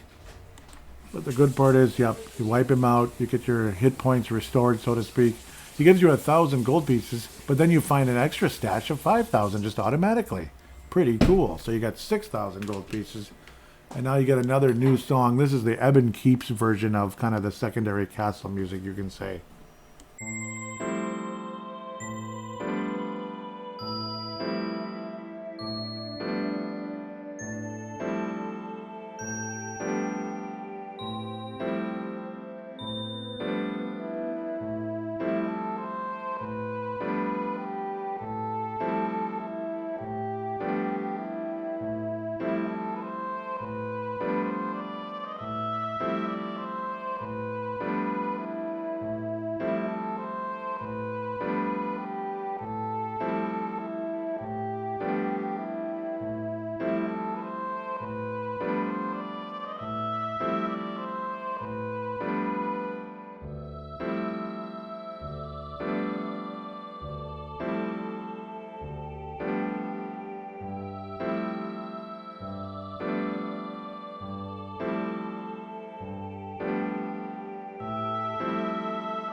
And after this, you realize as you work your way up, you realize it's basically a carbon copy of the other castle. In fact, that one was the actual copy, not this one. This is the original, only it's not quite as ... clean. Again, you notice clean, cleanliness, clean. What do butlers do? Exactly, the butler's the bad guy. And so are his henchmen. Now you get to meet Tinker, a funny-looking guy with red hair and a beard. Kind of looks like I don't know, like an elf or something. Basically like one of Santa's helpers or something. But, yep, he's like, who are you? What do you want? You introduce each other and all that. And then the Queen of Ivar Tower wants to open the drawbridge. And he's like, no, that's the imposter. Don't even think about it. Let's go talk to somebody else here real quick. And then you get to meet the real Queen and hear her theme. One question I've never had answered in my life before. Why are all the flames green here? Green. I don't understand. Just because it's older and dirtier? Green. Okay. Interesting. But, yep, now you get to talk to Camellia, who's actually one of the other people from Podunk. She, I believe she was a librarian, right? I think, yep. She's a librarian from the 1960s, of course. Elizabeth was the granddaughter. The other guy that you met before is, into archaeology and all that. So pretty cool indeed. Horace, of course, is the archaeologist. And now Camellia, yep, she was a librarian, basically. She will be again at some point. And notice there are books everywhere, too. So that is kind of her thing. So not too imaginative there. So now, of course, eventually, so you're going to work your way back to the other castle, eventually to set things straight, so to speak. But, yeah, got a couple of quests to do before that, of course. So now you go to the right from where you were in that, where you're talking to the Queen, and that's where you run into a tiny little mini-boss first, and then you eventually talk to Tinker, who will help you and give you some ideas of what to do next. Also, Tinker has an interesting and cool theme as well. Check it out.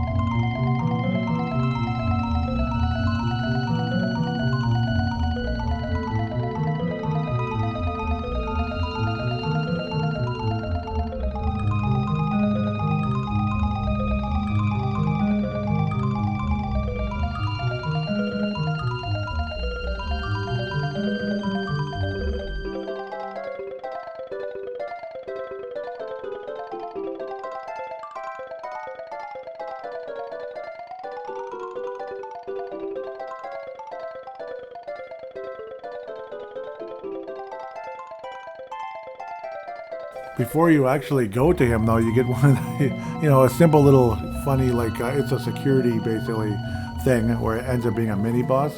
And you get one of the funniest lines in the game after you beat them, because they come out of the glass, basically. They kind of come out of the windows.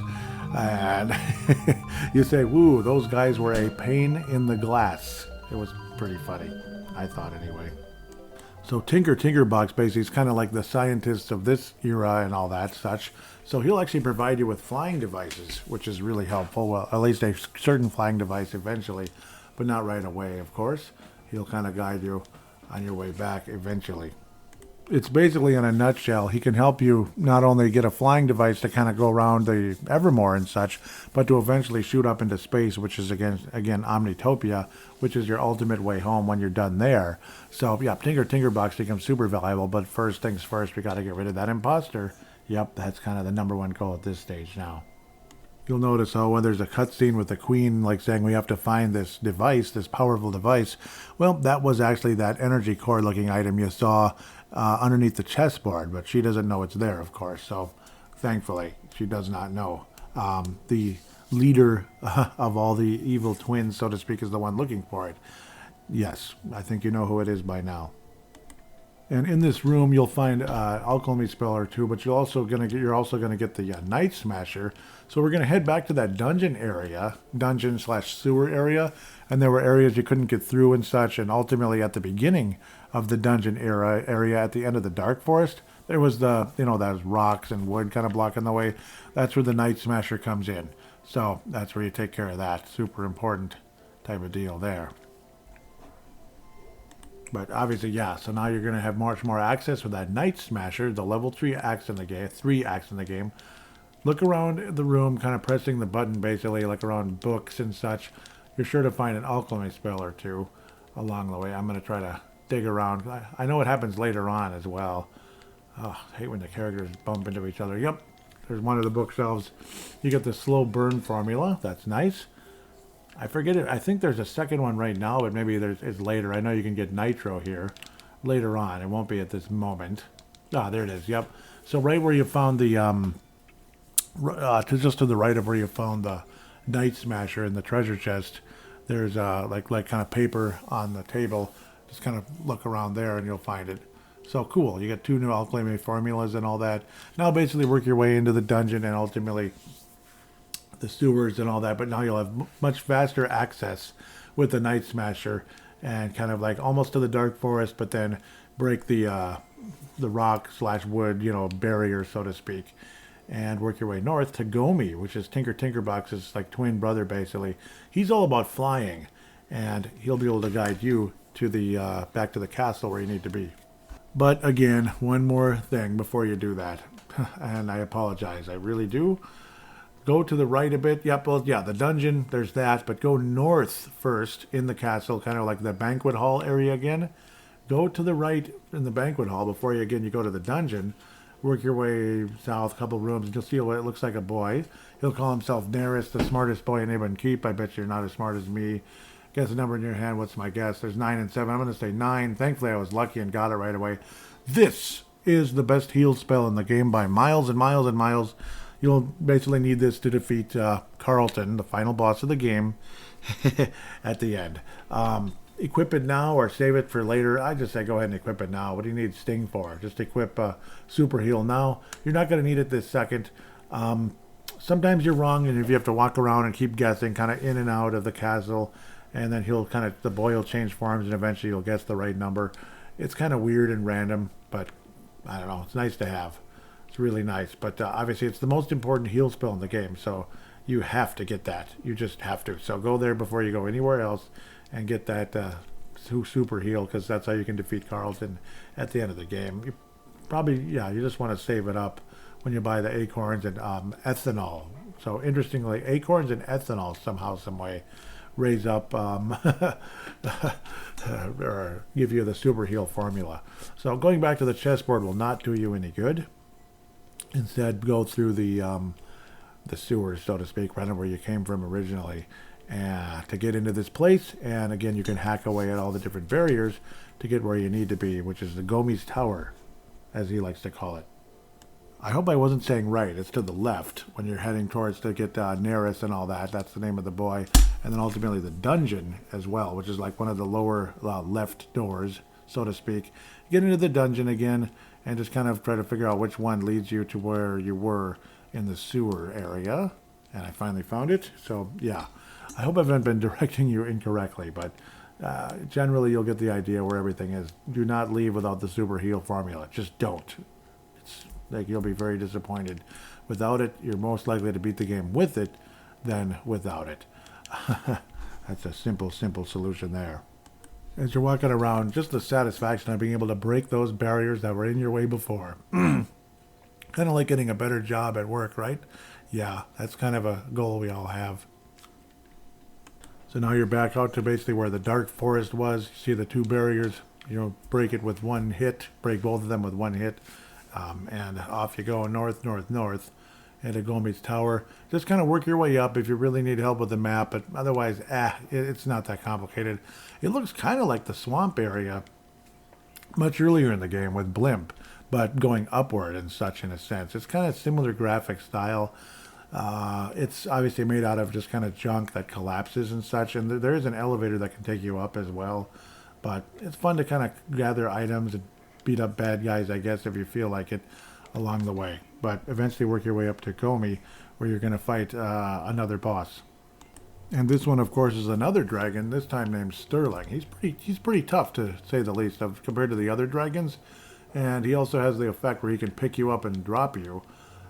So you'll find out more as to what's going on with the picking up and dropping and such. Provides to be a very valuable thing later on. But for now, it's just a major nuisance. And yeah, he does have alchemy spells as well. That can be, tough. Fireball is not necessarily the easiest thing. It's a huge nuisance because you want to just defeat the guy and move on in the game, but he keeps dropping you down, and you have to keep climbing back up. It's not too far down, but it's a pain. You want to just move on in the game, and you can't. So, yeah, something to deal with. So try as you might, try to keep as much distance as you can with at least being within range that you can cast the alchemy formula on Sterling.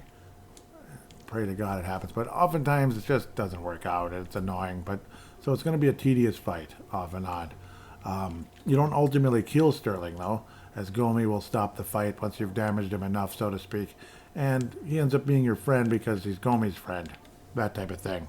Let me tell you though, when the fight is over, you are relieved because it's one of the most obnoxious fights because, again, like I keep repeating, he picks you up and drops you over and over and over and over again. So it's nice to get it over with. Of course, again, Sterling is your friend now, or at least he will be thanks to Gomi. Gomi will have him pick you up and take you to the castle. Pretty simple. Unfortunately, you won't really see Sterling again after that, but he's alive and well and buddies with Gomi. So, good for him. Gomi looks just like Tinker Tinkerbox, except his hair is a slightly different color and all that. But, yeah, he likes to be up in the sky with his friends the dragons. That's pretty much what he's all about. Gomi will also give you Lightning Storm, which is another alchemy, of course. 1 part of iron and 2 parts of ash. Sounds good. Sterling drops us off at the sewers, woohoo, which is okay. And Gomi will save your game and all that cool stuff. Then you basically work your way back to where you were before when you got in the castle the first time out of the dungeon. Kind of simple stuff. Not overly complicated, I'm sure, at the end of the day. Upon entering the castle, you'll notice yet another castle song, and we'll play that for you now because this time you're on the attack. It's time to wrap this SOB up, or whatever you like to call them.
So basically work your way up the winding stairwell to the left, you can say, and eventually into where that whole puppet show was before and all that.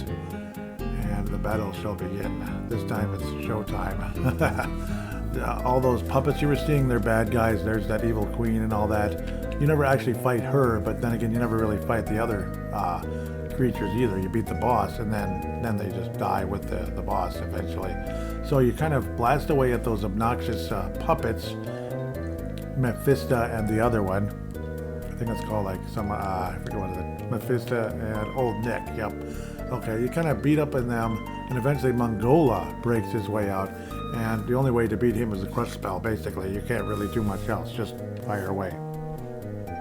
I'm noticing more and more Mongola kind of almost looks like Carlton the Butler, but obviously a lot creepier looking, kind of like like a corpse or demon, basically. It's pretty much what he is, a big demon head kind of behind the scenes, and you just crush away until he's gone. You can also kind of gain levels quickly if you have enough crush spells by killing the puppets over and over and over again. The crush spell or have the dog attack one way or another. But at the end of the day, your target here is Mongola. Once Mongola's gone, this whole part of the game is over for the most part until you get the flying device and all that. So that's when you're working your way to eventually Omnitopia.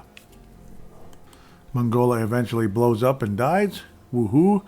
And the Queen, then you get some more Garfield humor here, which you're going to like very much. Actually, quite an interesting and funny little cutscene with the Queen trying to jump on you. I don't know why she would do that, but okay. And then the king drops one of the greatest gems of all time.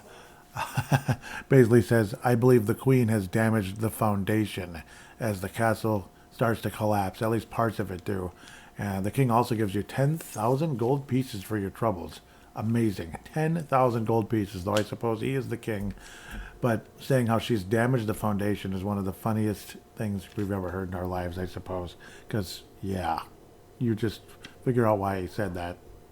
Then the king, of course, runs away saying we got to get the heck back to Ebon Keep. Everybody left.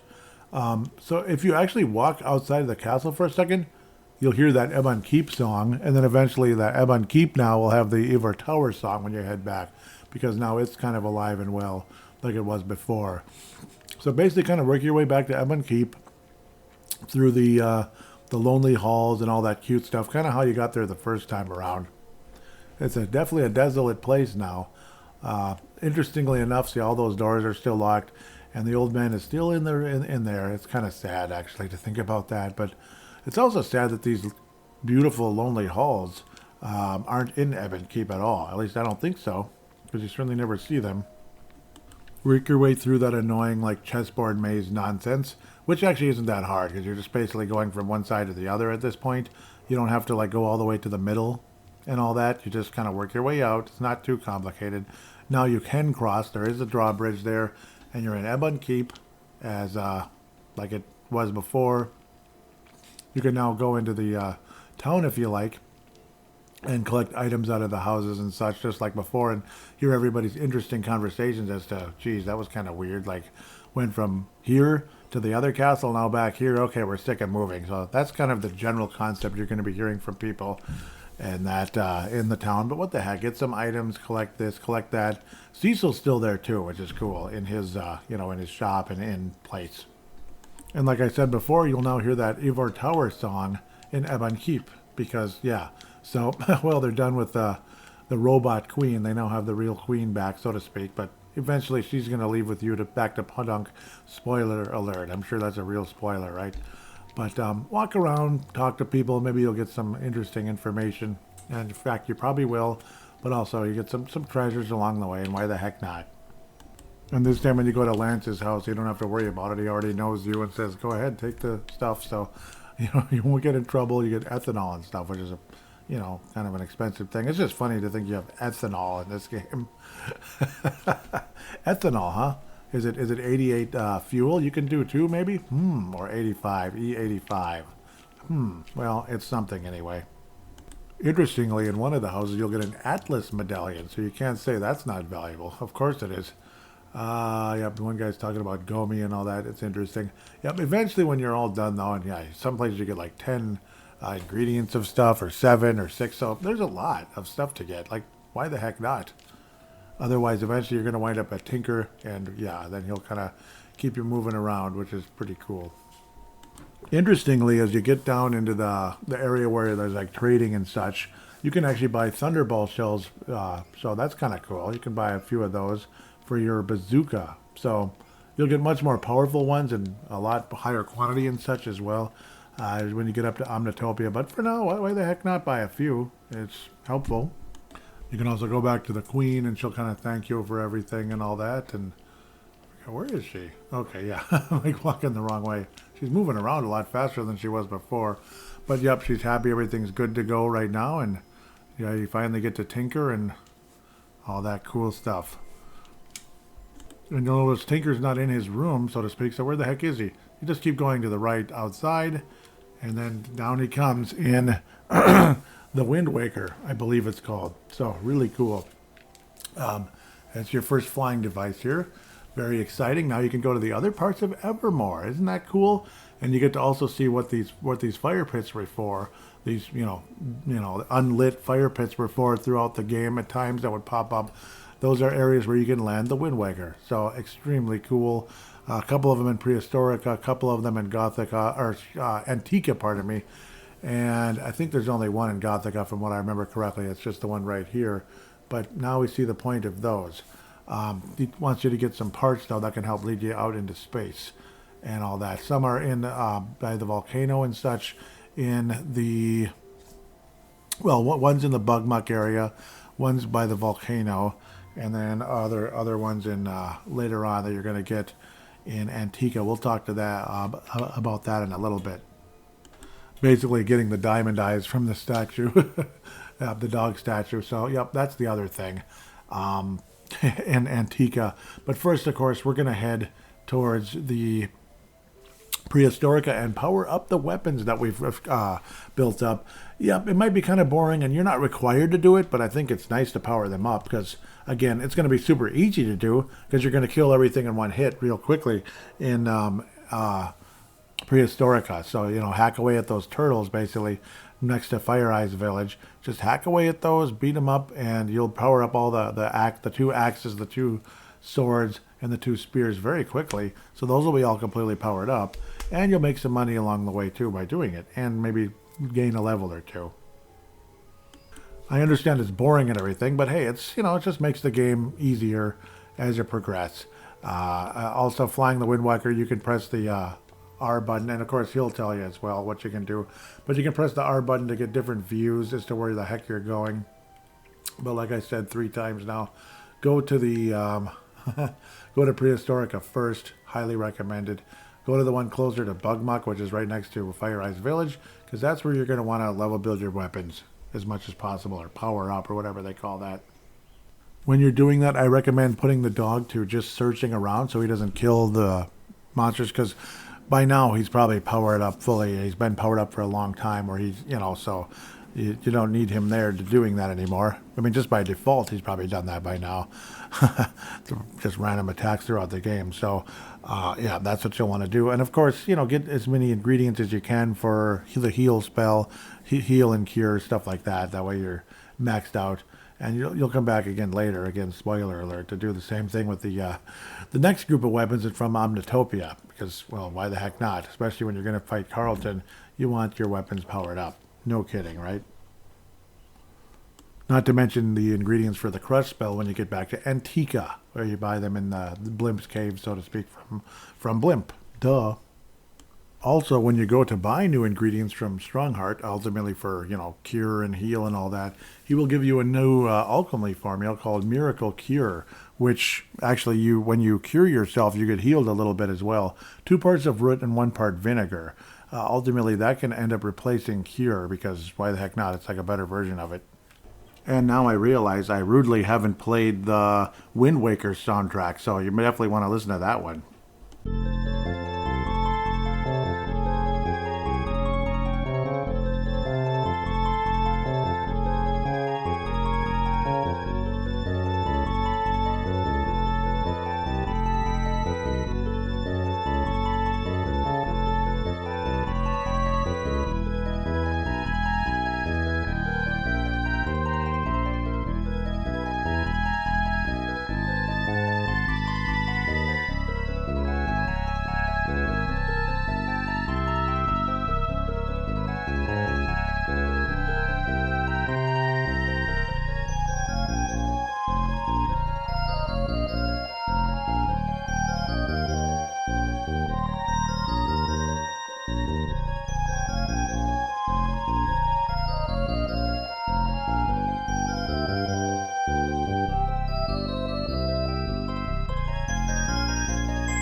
Easily one of the best tracks in the game, easily.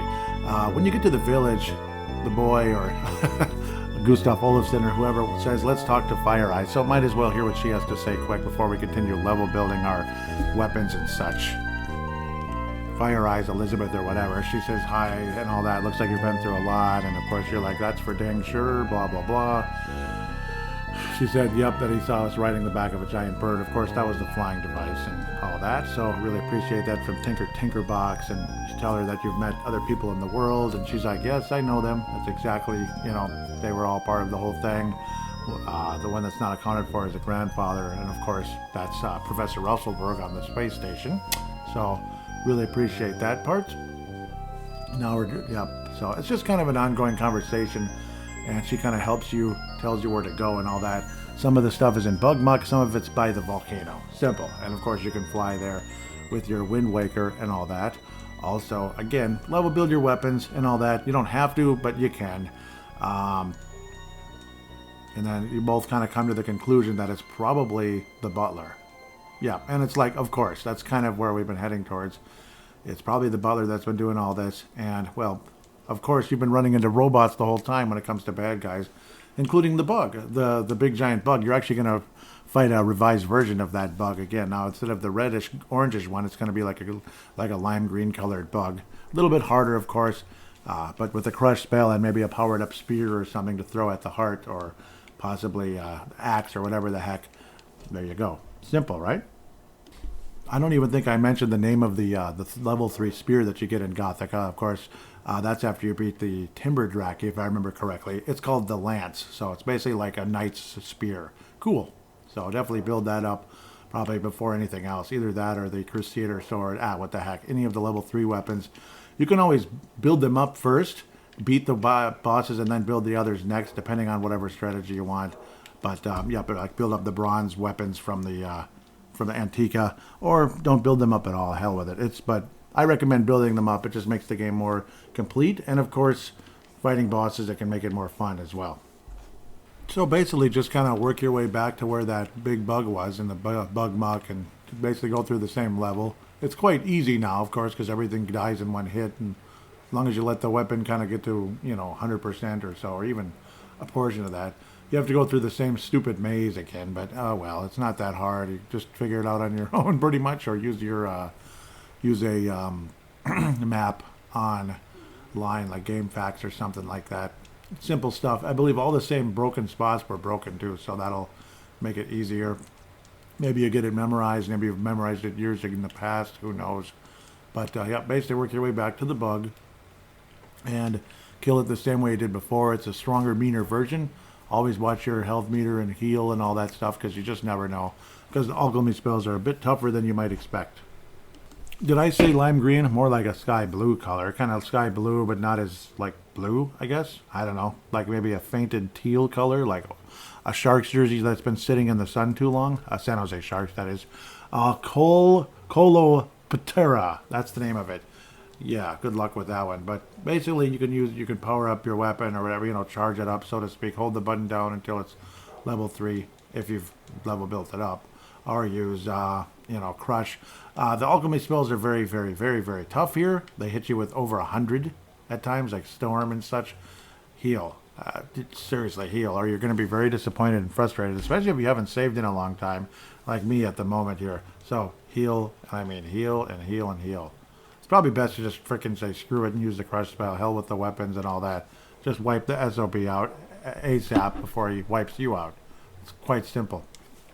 Even hits you with flash that's over like 95 or so. Can you believe that? Flash, 95. That's how strong the alchemy is of this guy. So again, he's not a joke. You gotta take him out as fast as possible. Kill or be killed. And of course, speaking of kill or be killed, make sure you put the dog back on fight mode rather than search, depending on where you are and building up your weapons and such. But yeah, fight for sure, no matter what. And then if you're gonna build up your weapons again, put him back into search. And when he's dead, well, he's dead. And you hit the cocoon-looking thing, and you found a wheel. That's one of the items you're going to need for that next, the space rocket thingy to get up to the thingy. No, to get up to the space station. I had to say it. I'm just trying to talk weird. But, yeah, this first objective is done. Now you head back to either build up your weapons or to the volcano.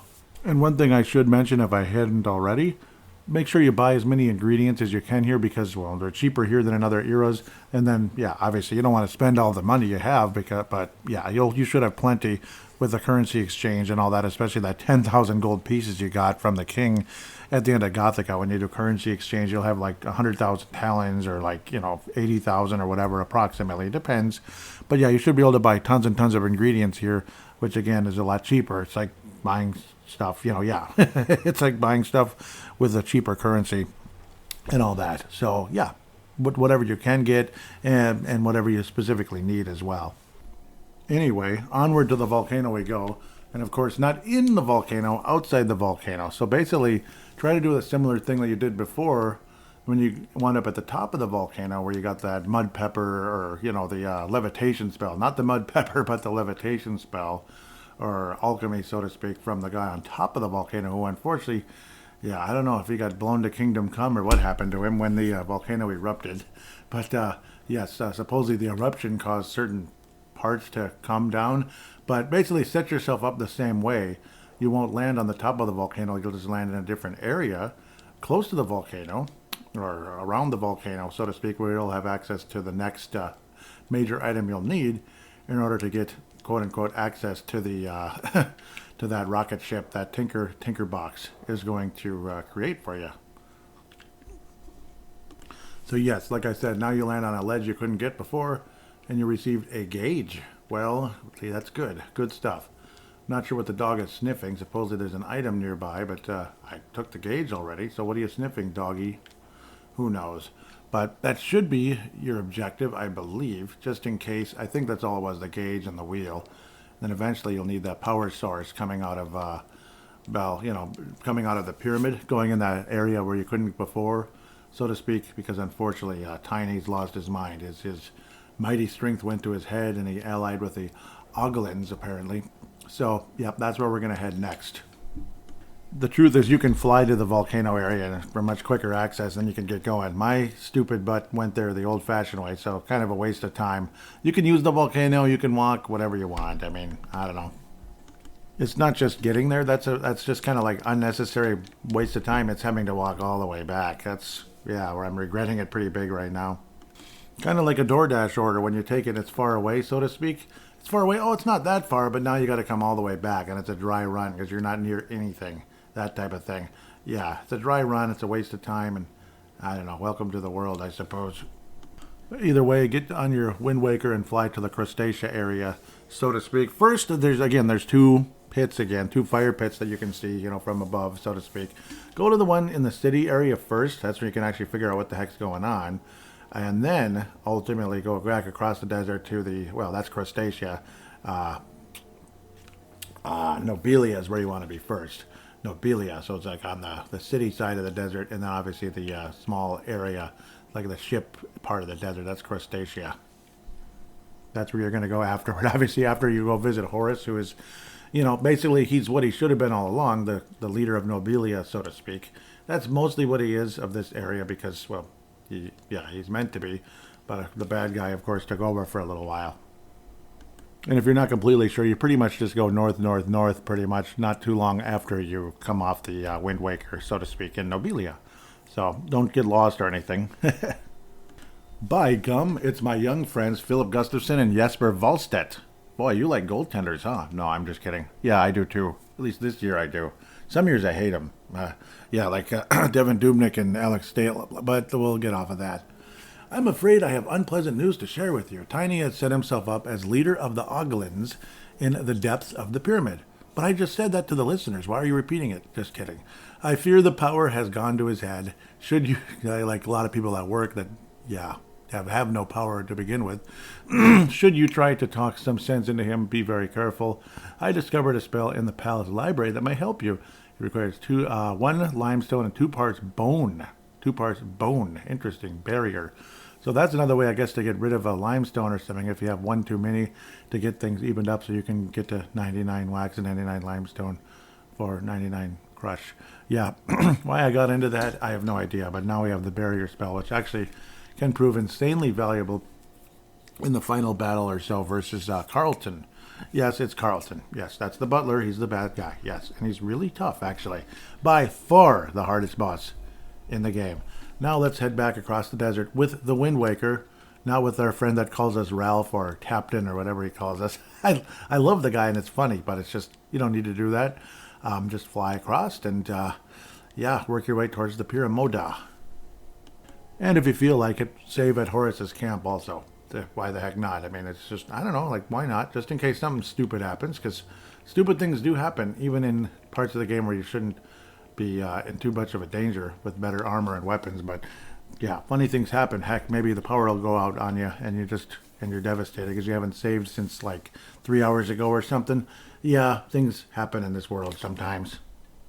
Of course, along the way, exchange your money for jewels so you can buy as many ingredients as you may need, particularly for Crush. Buy lots of jewels for Crush. Just buy lots of jewels so you can get Crush, or not buy, but exchange. Yeah, like, getting Crush. Crush is important, Crush. Okay, sorry.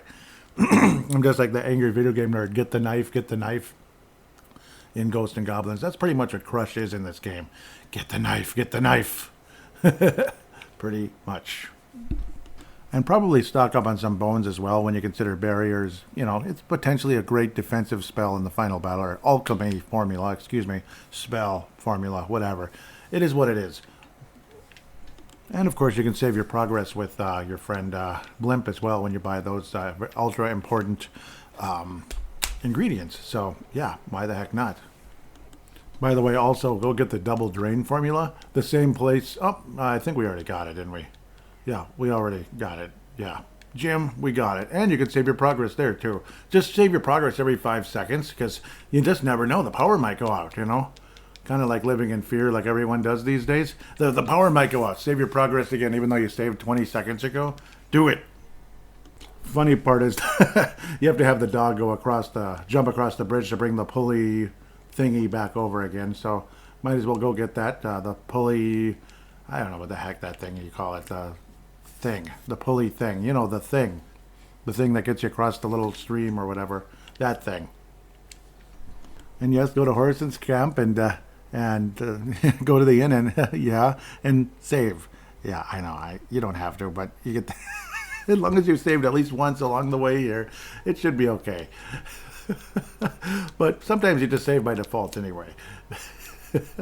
But, just in case maybe you got beat up a little bit along the way, which is quite possible. So, even with your better armor, things happen. So, just why not? Head to the bleeping pyramid at long last, after about 20 minutes of my anecdotes and nonsense, and maybe try to make your way across the invisible bridge or use the revealer formula. However you do it, just do it. Of course, if you fall, you just go back to Horace's camp again, which is the reason why I wound up in Horace's camp in the first place. Annoying. One thing insanely annoying, the fact that you can't carry all the alchemy formulas at once, which I think would be a really nice thing. You have to equip levitation. So, yeah, if you forget that, you're gonna need levitation before you go in the pyramid, because you got to be able to pick up a rock. So it'll be the last time you'll need levitation in the game, at least I hope so. So if you didn't get it yet and you got there, just double back to where you got the drain spell and double drains formula, whatever the heck they call it, and have him unequip to your levitation. Annoying, huh? So instead of going actually up to the pyramid, when you finally get across that obnoxious pit, revealer formula or not, go down to the little cave area, so to speak, and then you're in the underneath area of the pyramid. You'll see a bunch of oglins and a teleporter panel, so to speak. Just step on that teleporter panel, whatever the heck you call it, and now it's going to be an interesting little thing that takes about just a minute. It's real fast, actually. So now you want to select, first, yep, Tiny must be around. This looks like one of his rocks. Yep, so you use the levitation on the spell, or on the rock, you use levitation on the rock. It'll go up and be put down on one of the switch pads, so to speak, that you step on. So you do that first, and then you, the boy, step on the middle one, bring the dog over to the left one, and voila, everything is open. Just go north, young man and young lady, and all that good stuff. Now the music changes into boss mode. You will not be fighting anybody except maybe Oglins. Tiny has found a home here. Leave Tiny and Tiny's friends alone. Oglins understand Tiny, and Tiny feels at peace. Leave now before Tiny must crush you. I love the way he speaks in the third person. I'll save the rest of it, but spoil so you get to laugh at it later and read it yourself. But the key is, just step on the first panel. It's extremely simple. Some people might get confused and annoyed here, but the trick is, do not go to the... so once you go on the first panel, just go back to the panel you just came out of. And guess what? It'll take you to the next area. And then guess what? Go back to the panel you just came out of, and it'll take you to the next area. Do you notice a trend? Go back to the next panel you just came out of, and it'll take you to Tiny. And Tiny will quickly give up because he's not a fighter, he's a lover, I guess. Tiny gives up. Please don't hurt Tiny. I love it. I'll save it. Yep, he gives you the diamond eyes. You hold them in the air like, yes, I did it. Woohoo, we win. And he basically says, stop gloating, go away. Yep. So, yep, we're all done with that. Bada bing, bada boom. And, well, next thing you can do is build up your weapons back in Prehistorica, or if you don't feel like it, or you've already done it, head back to the... And, of course, again, you go back on the panel you just came out of again, if you know what I mean. Yeah, that's how you go back out, so don't get too confused there. Yeah, build up your weapons some more if you want to. If you don't want to, it's up to you, blah, blah, blah. But then otherwise, you know, you head back to Tinker Box and all that good stuff, and you will then be given a rocket to go up to Omnitopia. Ooh. And back to Tinker Box, you are able to tell him, yes, I did get the items that you asked for, the cage, the wheel, and the diamond eyes. So, of course, the diamond eyes provide the energy source, so to speak. He's very happy, blah, blah, blah. It's this cute little rocket thingy. Then he talks about adjust this knob, push this button, and fiddle with this gizmo. I love how he talks. I think we're all set, ready to go. You go outside. You get put in a little turret, I believe it's called, which is part of a castle. And, of course, you can shoot up it on the rocket. And, yeah, he said there's more Garfield humor, like, oh, yeah, minimal chance of survival, but, okay, we'll get it done anyway. But, yeah, it'll be fine, and, of course, you survive.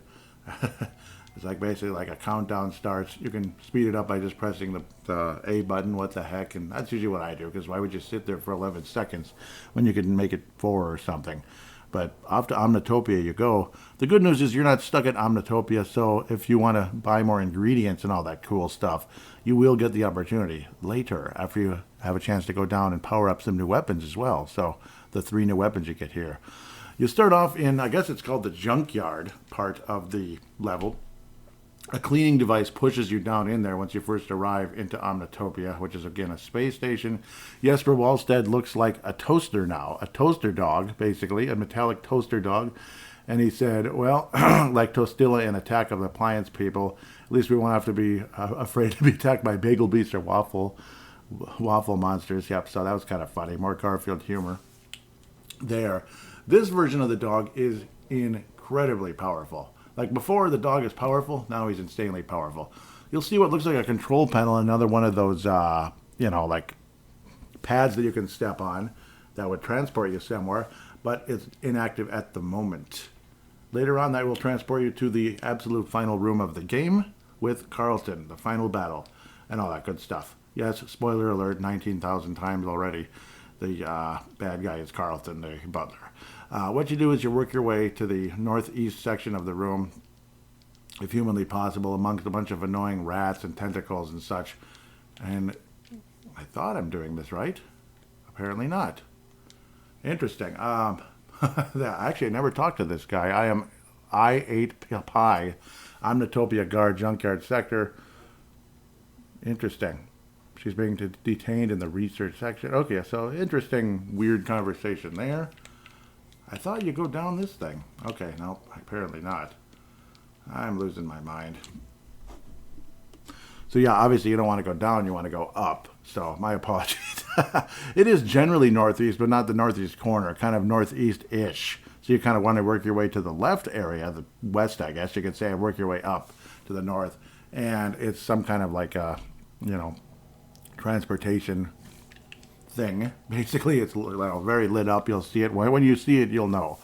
Basically, again, just kind of work your way to the right. Everything's fairly linear here. And then you get to some interesting little green guys. You don't really need to battle them right now, and I don't recommend doing that.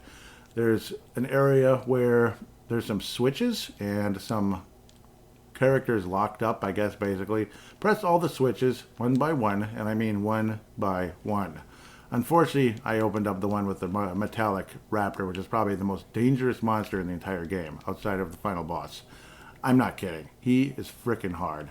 So use the crush formula and or let the dog power up and attack the crap out of it. Otherwise, he will kill you. Yes, he will. Otherwise, you can just flat out try to avoid him as best possible. So open up the next switch. Yeah, great.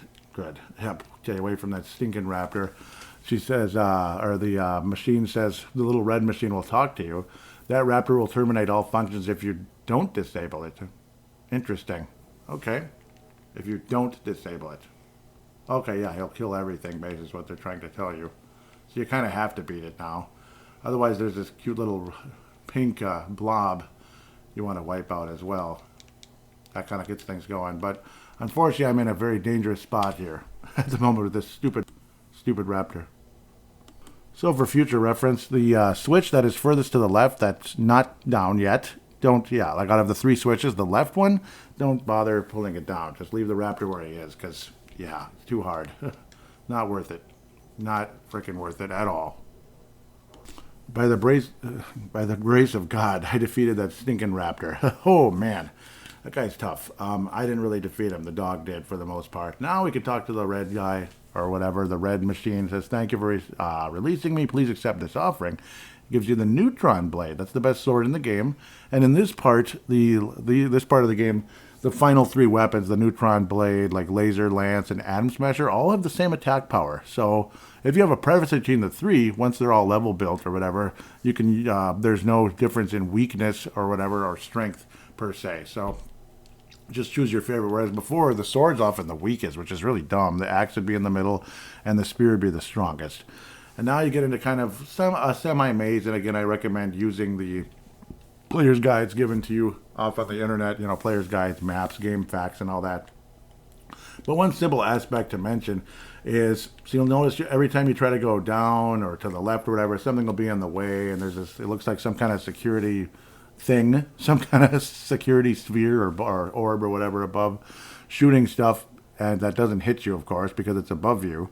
What you have to do is you have to have the dog go in the chute that's kind of next to you. He goes up above in, I guess, like a glass ceiling. What you do is you kill the orb with the dog. You have the dog shoot away at the orb.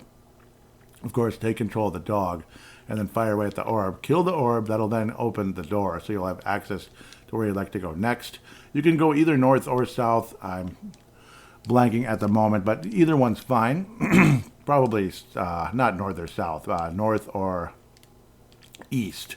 There's also guys that are called rim salas and such. Again, the dog is far more powerful than the boy at this part of the game, so let him take care of most of the monsters in this part of the game. Highly recommended, especially that rim sala thing. That can do a significant amount of damage if you're not careful.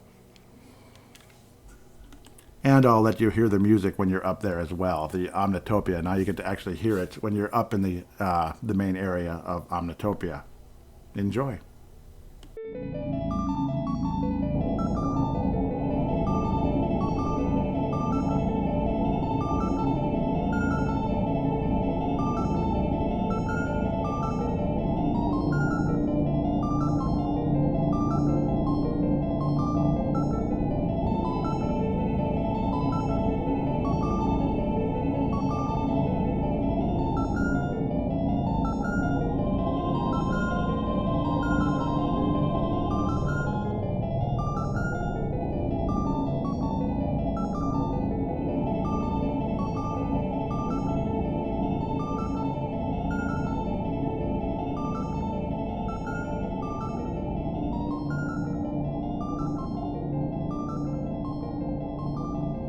And of course, to go back down to start attacking the rim salas and going through those doors you've opened by getting rid of the orbs, you have to have the dog go back down and all that good stuff and fight that rim sala character. It's that blue thing spinning around like crazy.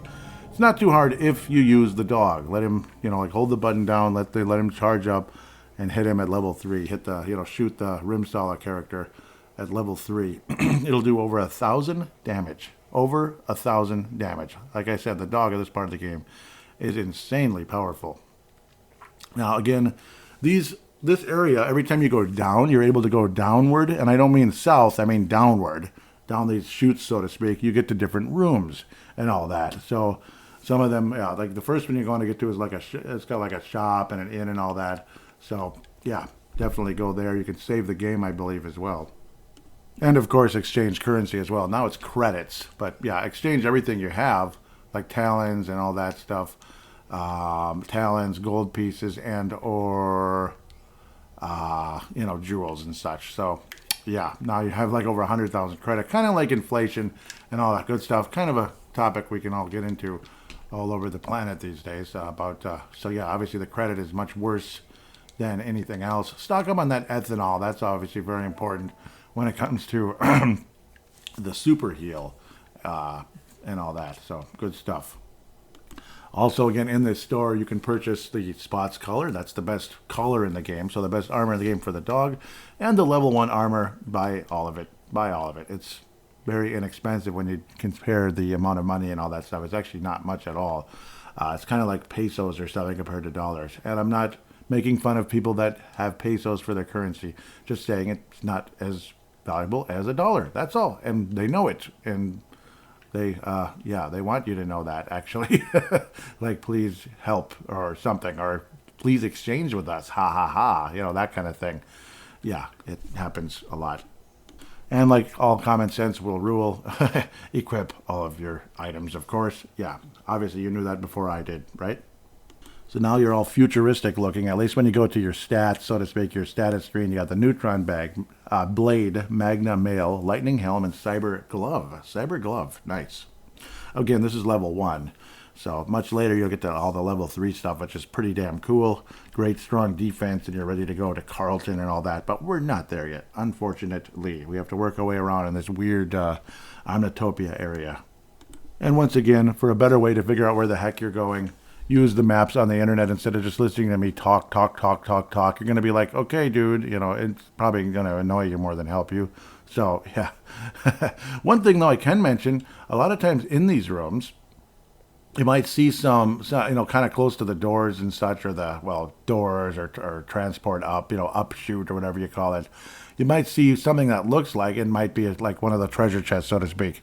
Go to them every time because maybe you'll have a level 2 armor or something there. So definitely go for it. And you will get more Garfield or even Teenage Mutant Ninja Turtles, Teenage Mutant Ninja Turtles humor, the wax on, wax off, wax on, wax off. So all these little cleaning devices wandering around. Gotta like that. Well, it's Teenage Mutant Ninja Turtles, but it's also actually, I believe, Karate Kid. Wax on, wax off. So enjoy.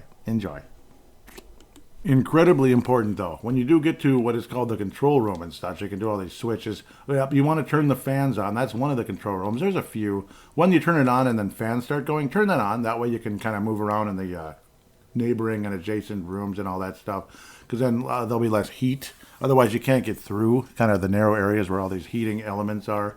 So that's important. Another one, though, another control room you're going to come up where it says have like certain areas lights on and off. Turn the lights off. You know why? Because there are flowers in that room. And the flowers in Prehistorica, they do a little bit of damage, and then the orange ones do a little more, and all that stuff. These are like a sky blue color or something like that. If they touch you once, you die. And imagine if you'd been playing and getting through everything and you hadn't saved in a long time. It's happened to me before. You die instantly, and everything you just did is gone.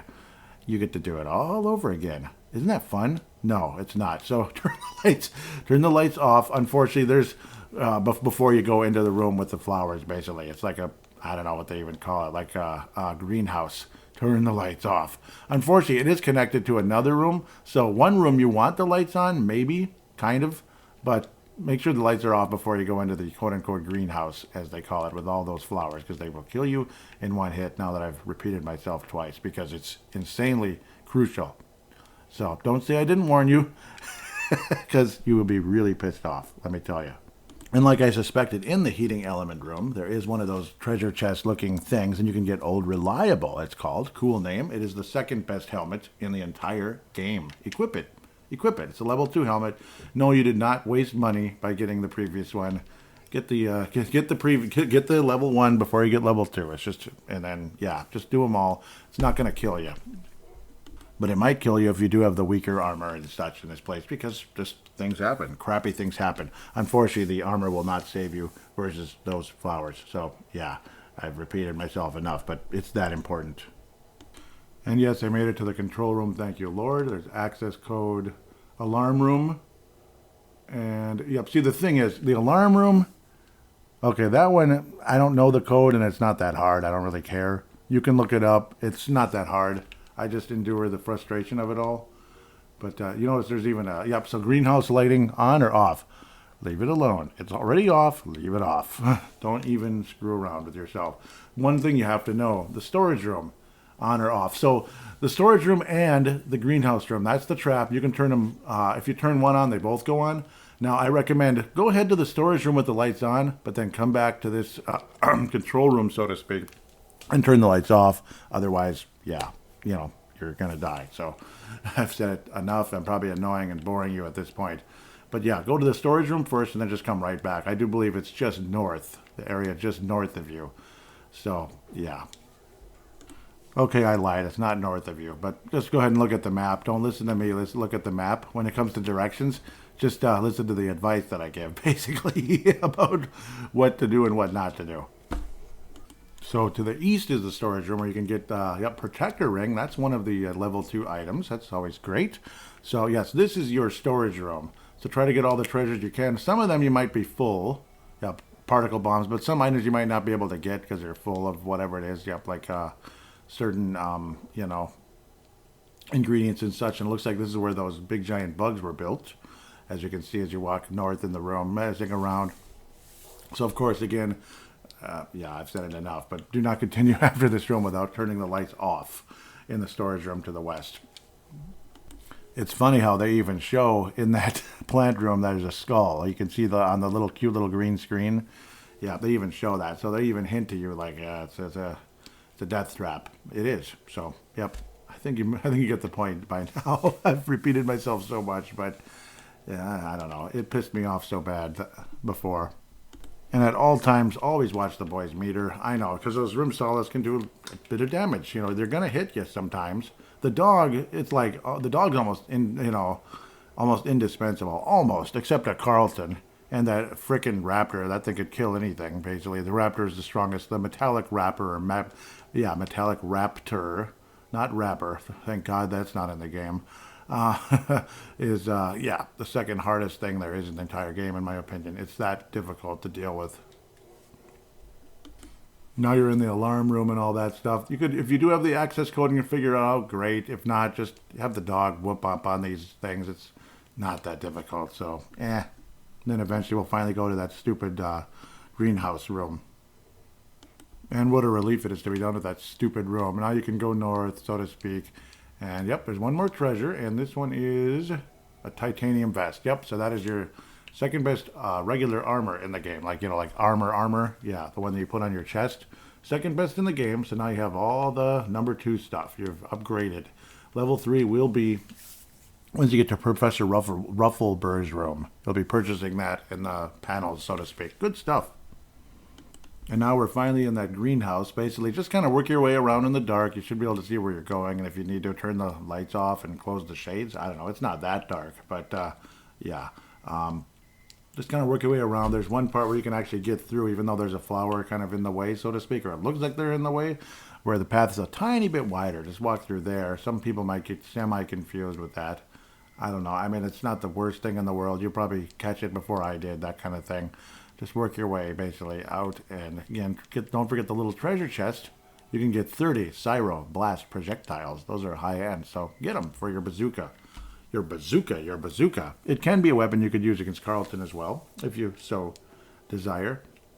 Work your way to the right, which I believe is Professor Ruffleburg land. Good stuff. And I will play the music for him right now, because that's actually kind of the main song when you're in the little rooms, and Professor Ruffleburg's as well.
Basically, it's the farthest northeast room or section, so to speak. And yep, there's Professor Ruffleberg.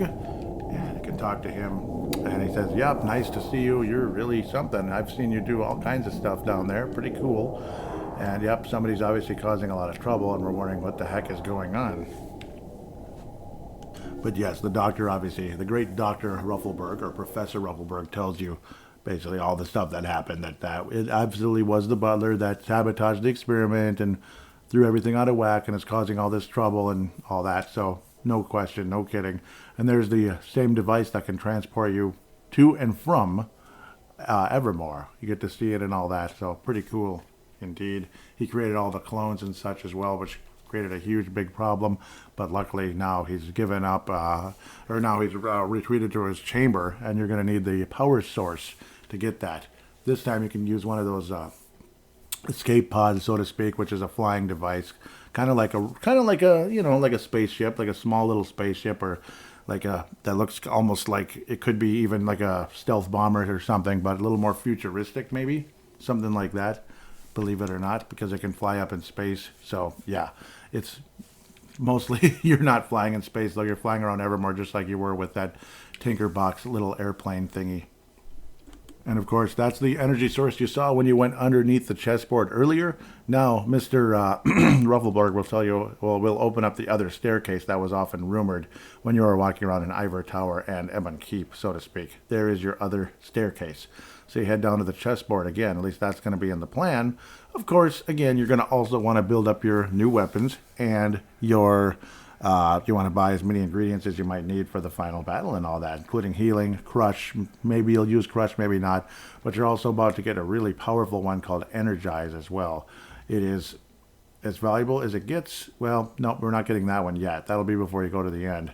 This one's a call up. That'll create a call bead. It'll you can create one, but with a meteorite and all that, that's a little meteorite and dry ice, two insanely rare ingredients that you can't buy, so you have to find them. So you're not going to be able to make too many call beads or anything cool like that.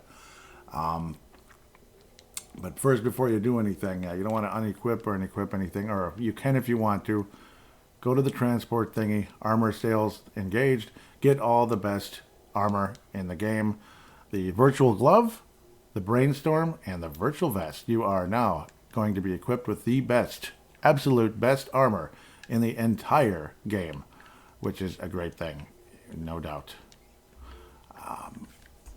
I do believe I missed the laser lance, though. That's in one of the earlier rooms as well. You want to get that first before you do anything else. You do want to get the laser lance that can help you with Carlton, because the long range attack type of deal.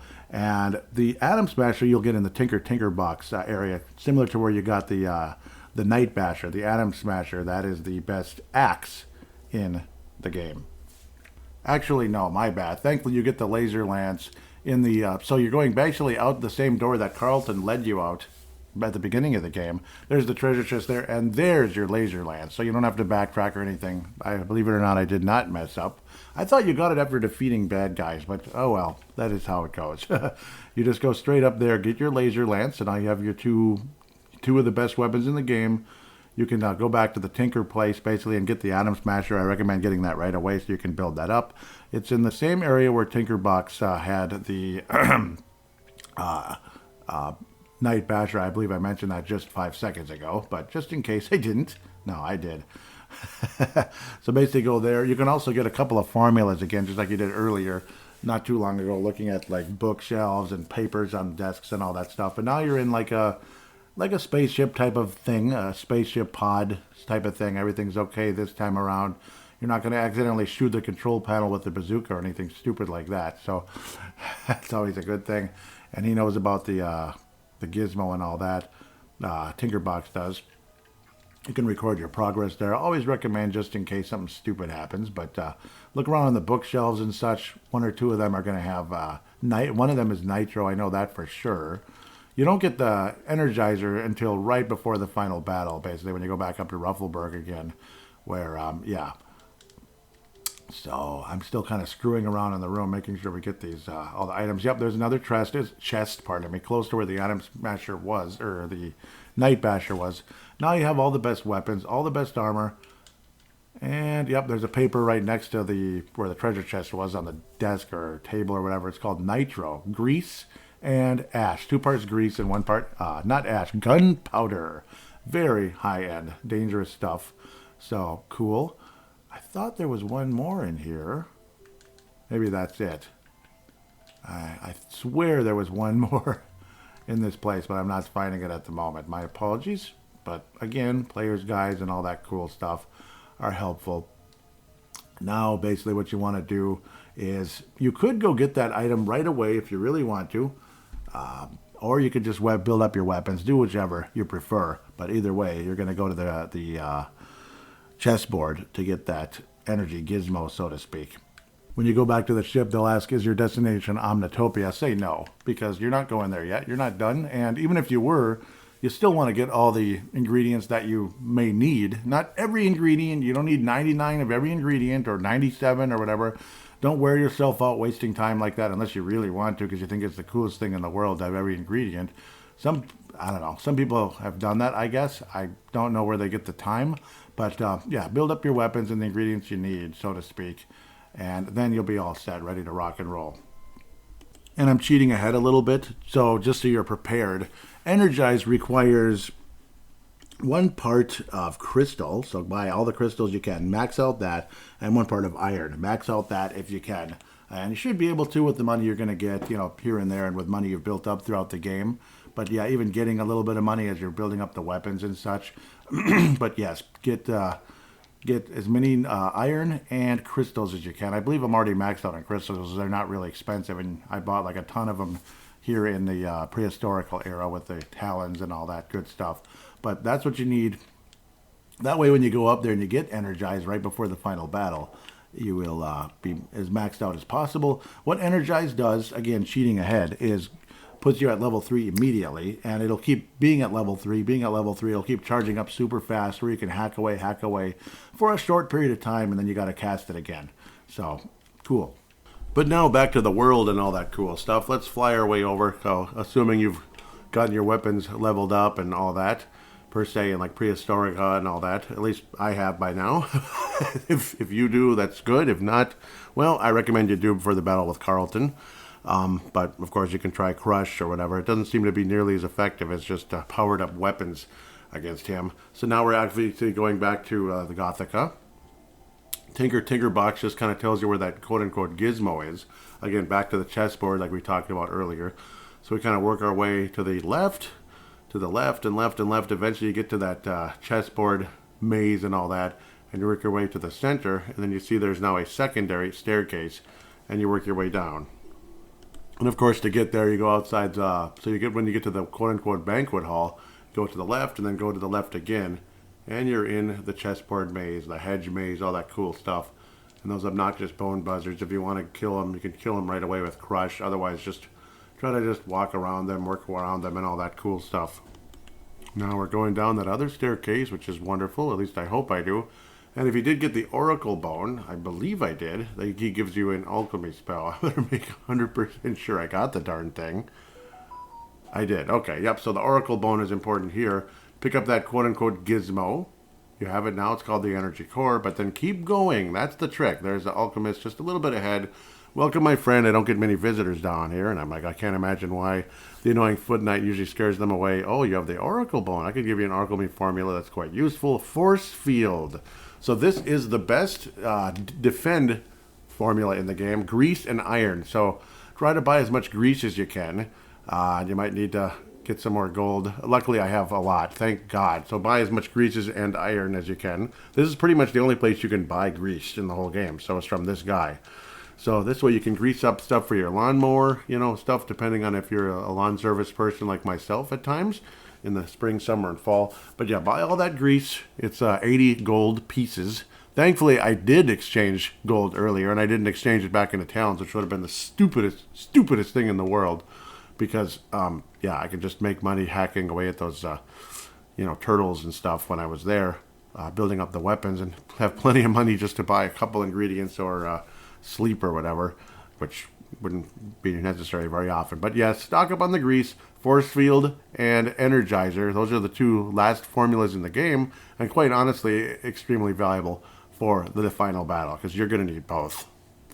Not to mention, probably have Atlas as well. Have that equipped, and obviously have a few Atlas medallions like I talked about way back in the game when, you first get into, well, not first get into, but you get to Nobilia and all that and bump into that guy hiding behind the boxes and such in the kind of the inn or store or whatever in Nobilia. Now you got that all taken care of, it's time to go back to Omnitopia and face the big bad Carlton. Ooh. There's actually also a call bead in the castle. I almost forgot. In the banquet hall, go up to the upper right kind of corner, so to speak, in the room. You'll see a little treasure chest. There's a call bead. I rarely use that stuff, but what the heck? Get it. I mean, why not? As long as you have enough iron, grease, and crystals and all that cool stuff, and you have enough formula for the super heal, which is methanol and acorns, you should be good to go for the final battle. I would hope. I have enough to use 34 super heals. That heals you immediately, 100% in the final battle. But where is... I want to make sure I have enough acorns and all that. He's not... Now he's using the word doohickeys. I like that. Yep, sounds like me, honestly. Yeah, I only have 34 acorns. How stupid. But I didn't have gold at the time. So now I'm maxed out in acorns, 99 and 98 ethanol. So there's just no doubt. I've got this, baby. We got this by the ass. So head to that space pod or red plane thingy and doohickey, I guess. And yeah, then you can go back and get to the final battle and all that cool stuff. So now we're officially back in Professor Ruffleberg's area. So again, kind of head back down, so to speak, talk to Ruffleberg. The Energized Alchemy is sure to help you in your fight with Carlton. Yes, it is. So let's unequip some stuff, some unnecessary stuff. You're going to want Super Heal for sure. Speed I probably would keep. Ah, man, yeah, Levitate. What the heck is that doing there? Get that out of here. Heal, I would remove Heal and replace, and obviously because you got Super Heal, so you might as well just stick with that. Remove Defend for the, well, let's see. So I'm going to get rid of everything and kind of re-equip it all. Plus you want it all to kind of be in, I don't know. I like them kind of like lined up together. It looks more interesting. Where's this guy? Okay. So, don't know why I don't have everything unequipped yet. So, yep, we'll go with Atlas. Crush. Not Cure. Energize. No kidding. Energize. We'll see about Heal and all that. Maybe. I'm thinking about it. Miracle Cure. You probably won't really need it, but what the hell. I mean, it's up to you. Revive, yes, for the dog. Speed, probably, for the battle. You can use it. It's not crucial necessarily. It looks like you have room for at least 2 more. Okay, so we'll make a decision here in a second. So I basically wound up with Atlas, Crush, Energize, Force Field, Heal. Might as well have it. What the heck? Have 2 forms of heal. I mean, what am I thinking on equipping that? Miracle Cure, Revive, Speed, and Super Heal. Can't beat it. Well, maybe you can, but I don't know. Some of those other ones are interesting, I'm sure, like Nitro and such. But are they, though? You can maybe look around the store just in case there's 1 or 2 more things you might have some interest in. You should be okay with the armor and all that. At least you better be. If you're not, I mean, what are you doing? So make sure you buy all the armor if you haven't yet. Otherwise, basically work your way to the back to the junkyard, which is the beginning. And yeah, that's it pretty much. What you do from there, so basically just kind of go back out, the teleportation thing that levitates you back to the main area. It's kind of roads. Everything's open now, at least if I remember correctly. The good news is, unlike before, you should be able to just work your way all the way to the left, and which would be like the A1, so to speak, the A1 room, the upper left-hand corner thingy, basically. You kind of go in there, and then just kind of walk down and to the left and back out to the junkyard. Fun stuff if I ever get there, but yeah, you just kind of gradually work your way over there and down. You're now in Le Junkyard. So the same dark place that was, kind of like a dungeon, so to speak. And then you go up to what looks like a kind of a panel, like a control panel, like we saw before, with a teleportation pad on the ground. You walk up to it. It lights up now. Ooh. Asked if you want to record your progress. Record your progress. And then get ready for El Finale.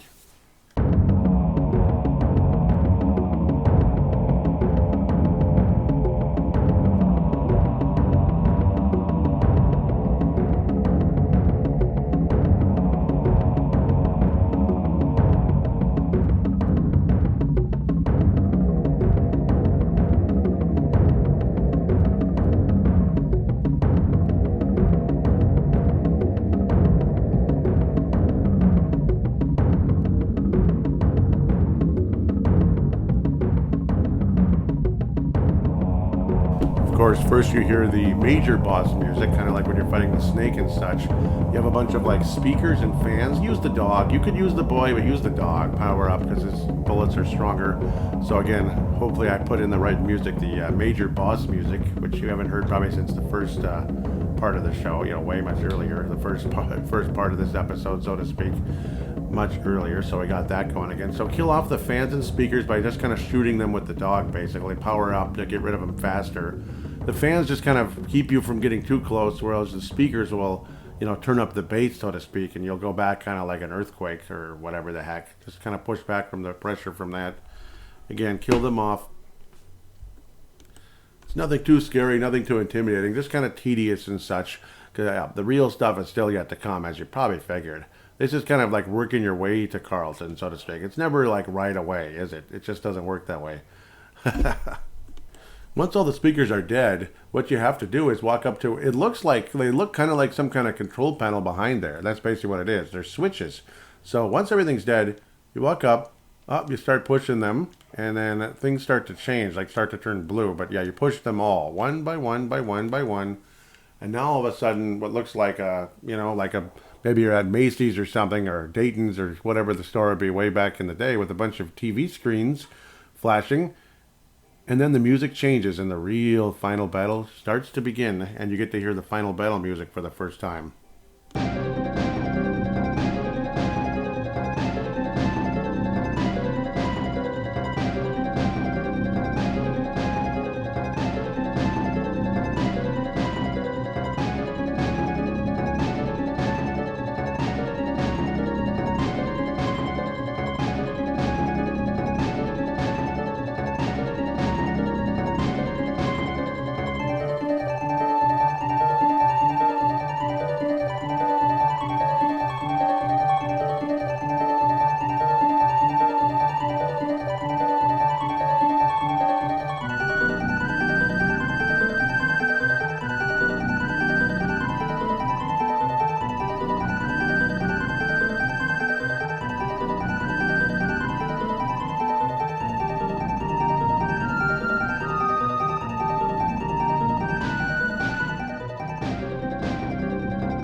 And now things get dramatically harder. We're going against those mecha-like raptors.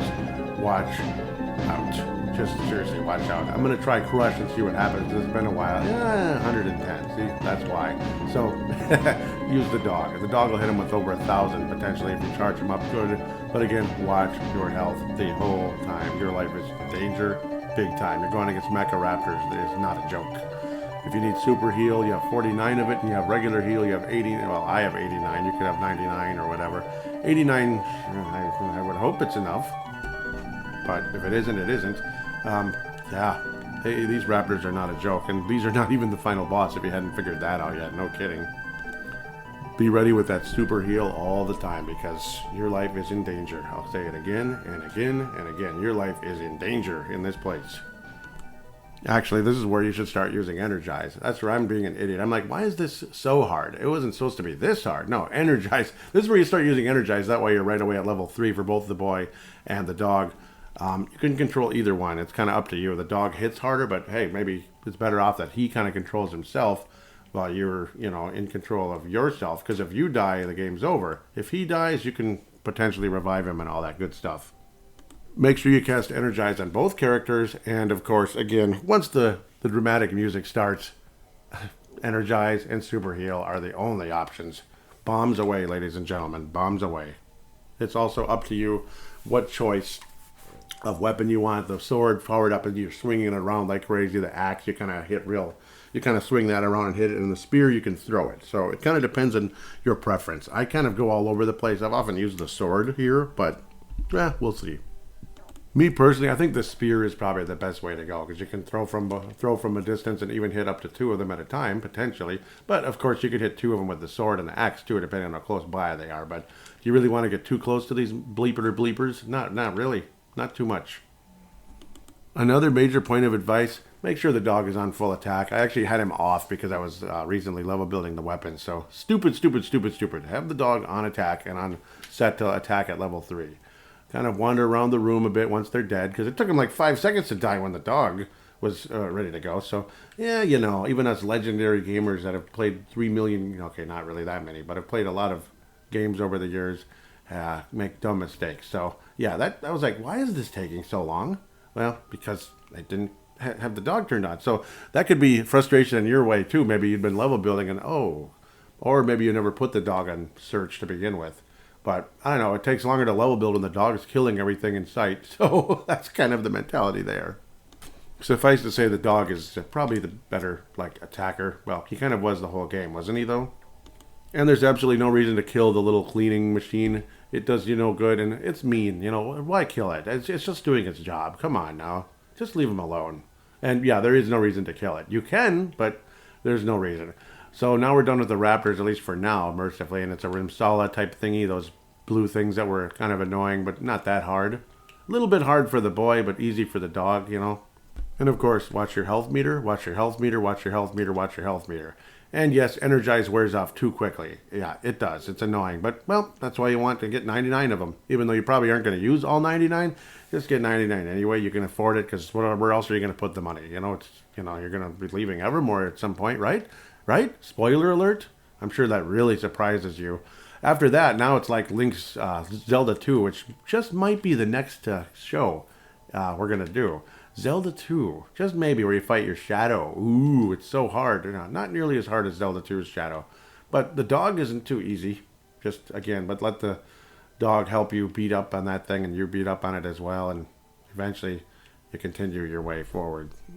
And after about 10 billion hits, the dog finally dies. I don't know, how many hit points did he have? I have no idea, but you can look it up, I guess, if you're curious. It felt like thousands and thousands, 10,000.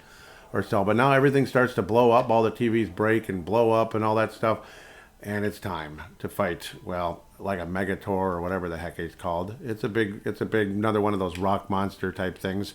They're not the hardest thing in the world, but this one's the hardest version of it. He's Magmar, pardon me. So he's the next version of it. Good luck, right? Watch your health meter. And the screen flashes as he finally goes away, Magmar, and guess what? You are in the absolute finale of finales with Carlton.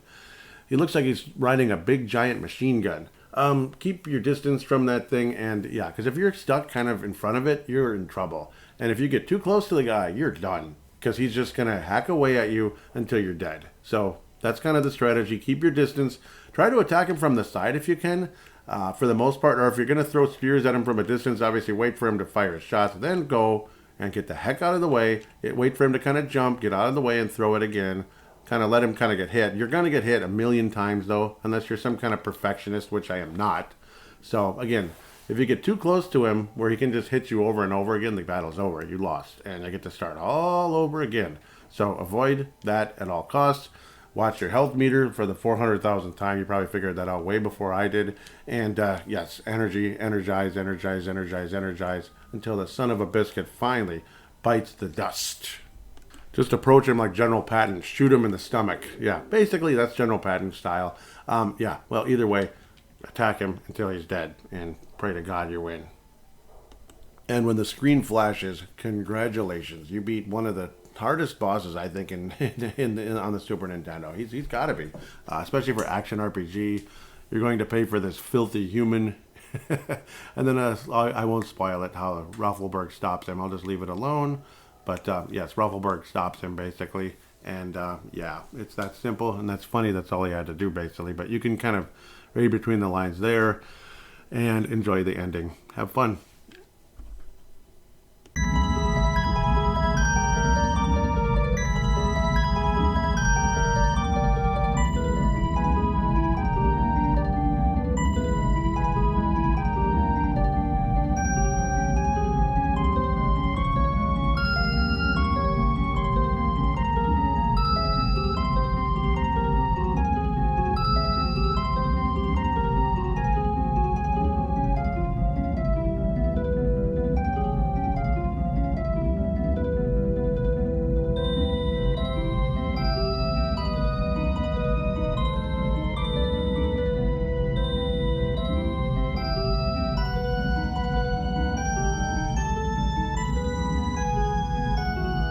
I don't want to spoil too much of the ending, but of course, apparently our presence here as like normal human beings are causing an imbalance on Evermore, so we all have to go basically.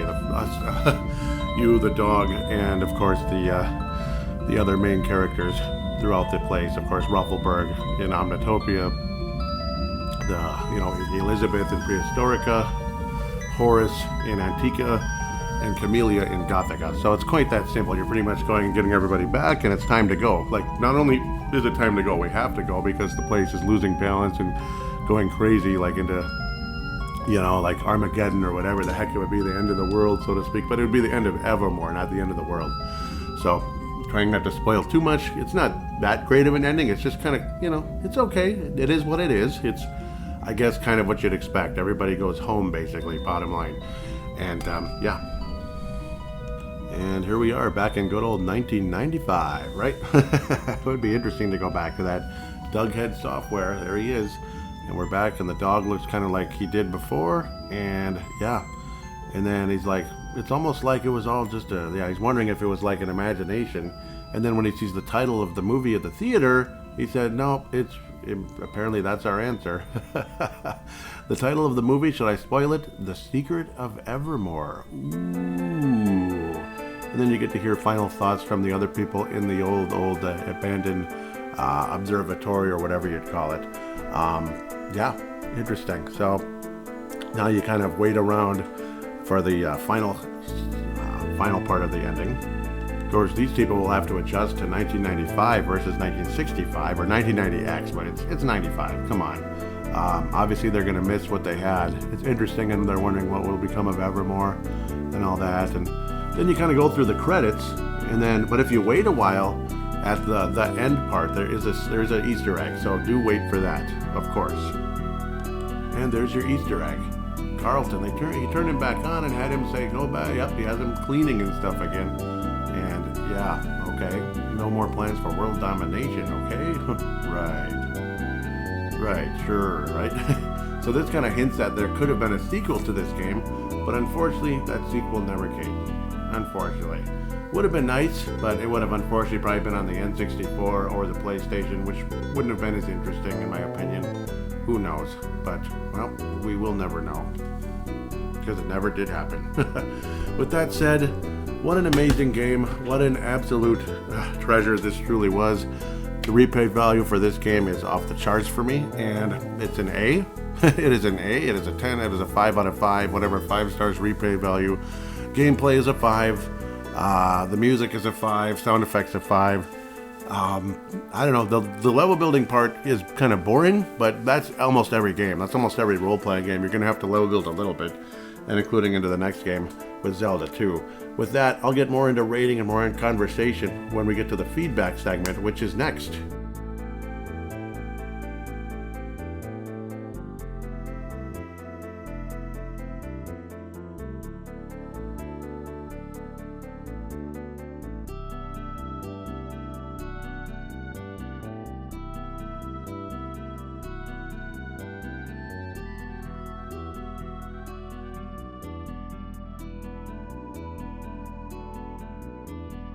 Unfortunately, it's going to be pretty short for the feedback part of this, but I guess, again, there's a reason why I call it the most underrated Super Nintendo game. That's basically what I am calling it, because I happen to love it very much, and I'm surprised how it was pretty much not on anybody's radar, but I guess it came relatively late in the Super Nintendo history. A lot of people were thinking about PlayStation.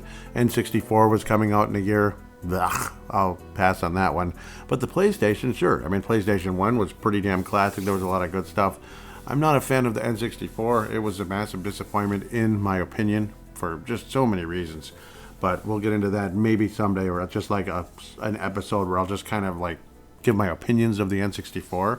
Maybe. We'll see. And I'm guessing it won't be all that long either. But yeah, it's not going to be a big giant episode like this one or Legend of Zelda or anything crazy like that.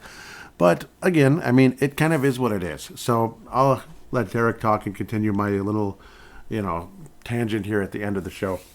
So again, the Twitter account and where to get in touch with this show at VGF_podcast, at VGF_podcast, VGF, Vince Gaming Fools, I don't know, or Florida, sorry.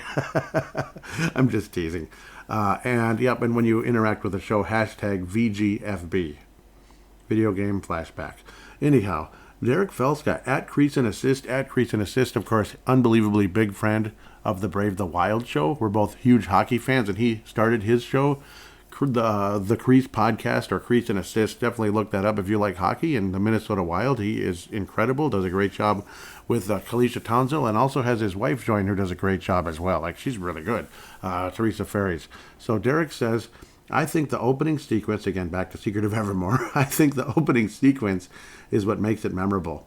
That's it? No, I'm just kidding. Kind of reminds me of The Never-Ending Story. Do you remember that movie? Yeah, back about 86-ish? Absolute classic. The music is really nice. But it's not as cutesy as The Never-Ending Story now, is it? The boy's a lot older. But I kind of get it, like maybe the beginning and such. A similar thing where a kid finds him... Yes, I see. That's correct. Similar thing where a kid finds himself transported to a mystical world, and he has to somehow figure out what to do. Well done. Great music, and colorful, too. Absolutely. Very colorful. And yeah, the music is incredible. It is a really well put together game. There really aren't like obvious flaws in the game. Like even an unbelievable game like Secret of Mana, which I will do a review on someday, and that'll probably be one of those big 3-parter type episodes because it's a huge game.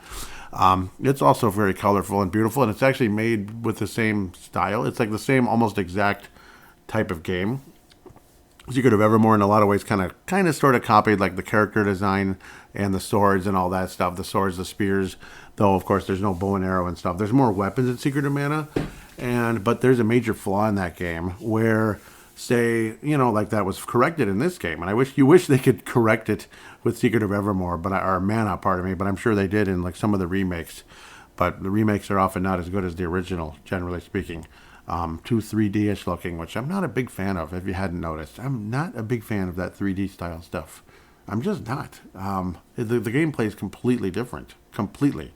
But no, like say you're walking around, and there's kind of obstacles and such. Your characters, like your characters that are helping you, so to speak, that are on computer, basically AI, get trapped all the time, and they're just kind of stuck against the wall. So then you have to switch over to that character by pressing the select button, just like you do in this one. But there's 3 characters, and then you have to be them to kind of like maneuver around the wall. It is so fudging annoying. It is so annoying. I just, it could drive anybody up the wall. That's the major flaw in A Secret of Mana that a lot of people will not like if you hadn't played it yet, and I highly recommend that. I play that every April or so. I will not be reviewing Secret of Mana this year. I just got done with this huge project. It was a lot of fun and an incredible honor to get Secret of Evermore out, to get it released.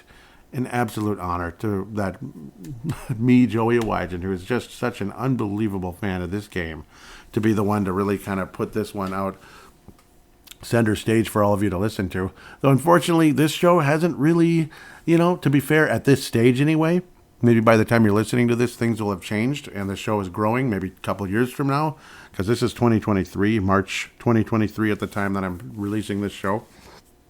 Was recorded, most of it in February, but it's a project, so finishing it up in March, right around St. Paddy's Day, basically. But an incredible honor to be the person to bring this show to you, because this game has been underrated forever, and I hope maybe somehow my little show here, my little episode, or part 1 and part 2 episodes of Secret of Evermore can maybe create a cult following of this game somehow, directly or indirectly, like how Earthbound was under the radar. People didn't really think about it. It came out in 1995. I got it for my birthday in 1995. Yes, I did. I got Earthbound. Yes. Complete in box, brand new at the time. Yeah, just imagine that today. Holy cow. I mean, Secret of Evermore, complete in box. Any game complete in box from the mid-90s is worth a lot of money. But Earthbound, because of the cult following of how popular that game became several years after it was released, was a big deal. And maybe, just maybe, this game could be the same thing, because well done, great music, and colorful too. Also, it's got that 90s sense of humor, that Garfield kind of humor, a little sarcasm and goofy humor, and I think that's a major thing that makes this game special. And honestly, that's one of the things that made Earthbound special. Of course, there's flaws in every game, but this one really doesn't have that many. You consider, it's from 95, of course it's going to be flawed. it really isn't all that flawed. I'm not saying it's a perfect game. The level building, it gets kind of boring and tedious, of course, especially with the alchemy. That can get really boring, but that's why you don't build up every alchemy formula. You ignore like 90% of them. It's just cool to have. Like, cool, I found Sting. That was awesome. When I first found that, I thought that was the coolest thing ever. And basically, something I consider an Easter egg is to be able to find that Wizard's coin like 20 plus years after I first owned the game and first played through the game. 20 plus years. And I played through this game at least once a year since I bought it, or not bought it, got it for Christmas in December 1995. So it is just to find that there was actually an item that I'd never gotten in the game. That is, kind of significant. It's not that significant, but it helps you. It's better magic defense, so to speak. Well, alchemy defense, and they're attacking you, the opponents. The fact that all of a sudden there it was, I'm like, Wizard's coin, what the heck is that? And then, oh my God, there's one item I never got. And it was the coolest feeling ever. And in certain games, like Secret of Mana, see, Evermore Mana, I'm going to get those mixed up forever. Of course, there's going to be stuff you never got in those because they're big. But it's such a big game. But then again, there really aren't charms in that game like there are in Secret of Evermore. The creativeness of that bazaar you're in Nobilia in Antica, the Antica era. That's just so much fun, trading stuff around and doing all of that. You might think it's tedious and boring, but it's kind of cool. It's kind of cool. And once you know what you're doing, it's not that hard. It just, it goes kind of quickly. Everything from a chocobo egg, that's like a shout out to Final Fantasy, shout out to FF4, which I think is arguably the best Final Fantasy game ever made, with Cecil of Baron Castle being in the Gothica. How cool is that? So, Cecil of Baron Castle, the main character of Final Fantasy 4/2 and, the American Super Nintendo version. I'll definitely do a review on that one someday, and I highly recommend you play a translated, English translated version of Final Fantasy 4, because it's a little harder. The American Final Fantasy 2, the English is kind of lame. The English translation is kind of lame in that one. The storyline's, obviously, it's still a phenomenal storyline, but it's just not as deep, I guess. There's a little extra in the Japanese version, and it's harder. It's just harder, obviously.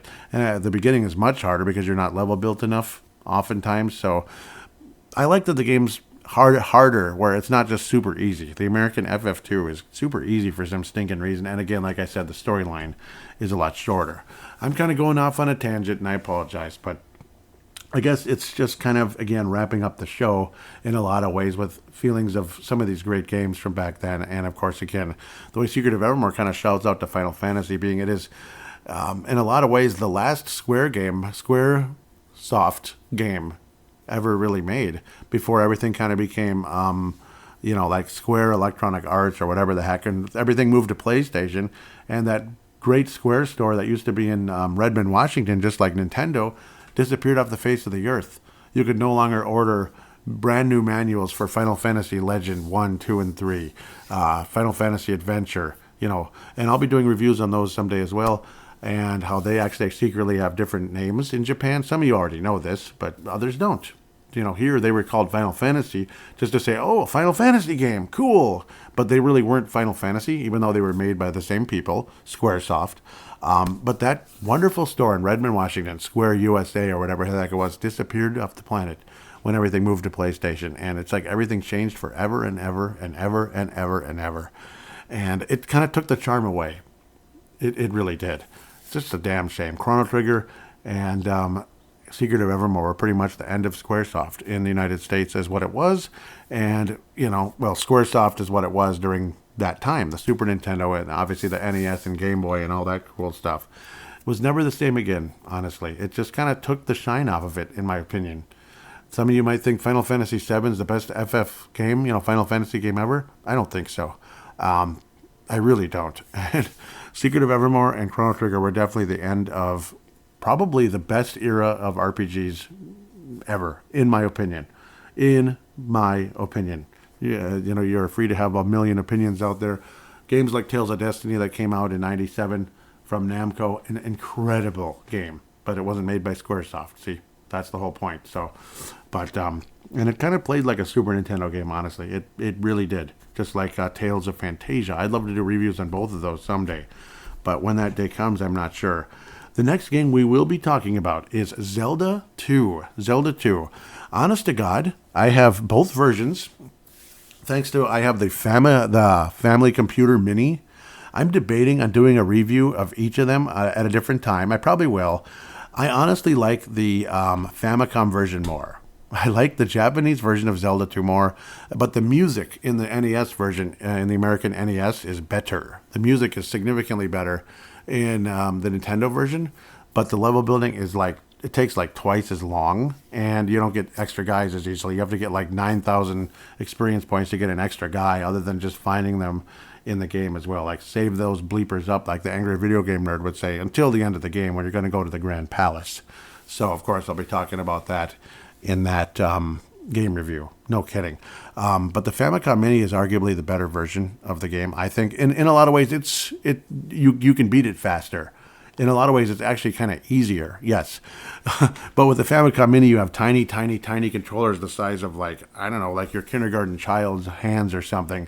It would fit those okay. That's what's funny.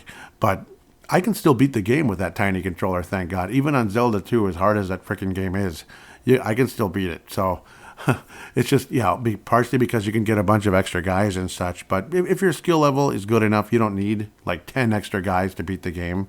But it certainly helps to have a few extra. That way you don't have to start the whole bleeping Grand Palace over again and curse your head off. Or, of course, cheat with save states, which all of us game reviewers can tend to do at times if we have to. But that's a secret. And no, I did not do that with Secret of Evermore. Only maybe if I was in the middle of a level and just needed to stop for whatever reason and continue in a few minutes or a few hours or a couple days or God knows what. But that's how it is. That's all kind of a behind-the-scenes type of thing that does happen sometimes for us game reviewers because, well, sometimes you have to do something else or whatever it is. It's late at night and you got to stop. Sometimes there's that too. But that's partially how the magic of editing and production is done. We'll keep production with audio for me rather than building stuff, I hope, in the future. Hopefully the building part goes away, but it hasn't yet in my life. But audio production is something I have enjoyed very much for many years now. I need to stop making it about me, and I apologize. Again, Derek, I really appreciate your inclusion in the show. I really do, and I encourage it forever and ever and ever and ever. Your contribution is a better word to say.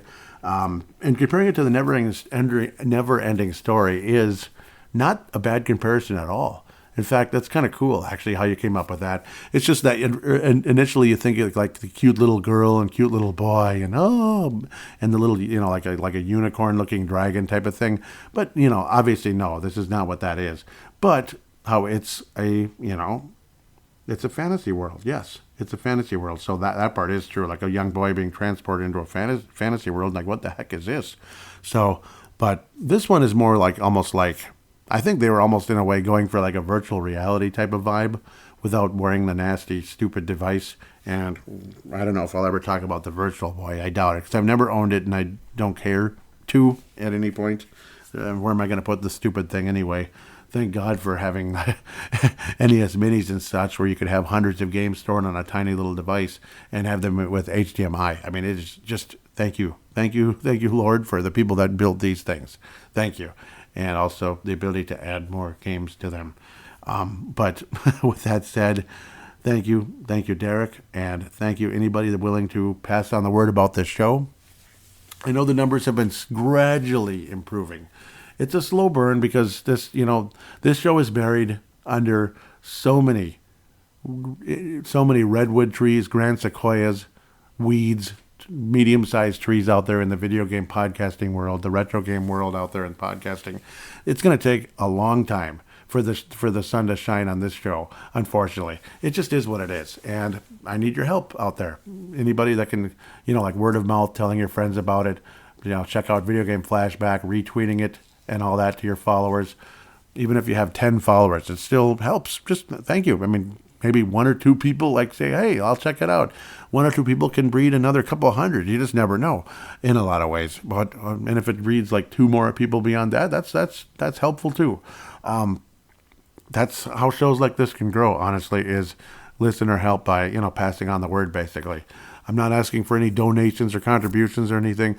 I might put out the idea out there, but of course it'd be 100% optional. I'm not going to charge you money to listen to the show. That would be kind of rude, especially considering, like, I don't know. It just would be. I'll just leave it as is. It's an incredible pleasure to bring this to you. Thank you so much for listening, and we will talk about Zelda 2 coming up very, very shortly. Until next time, game on.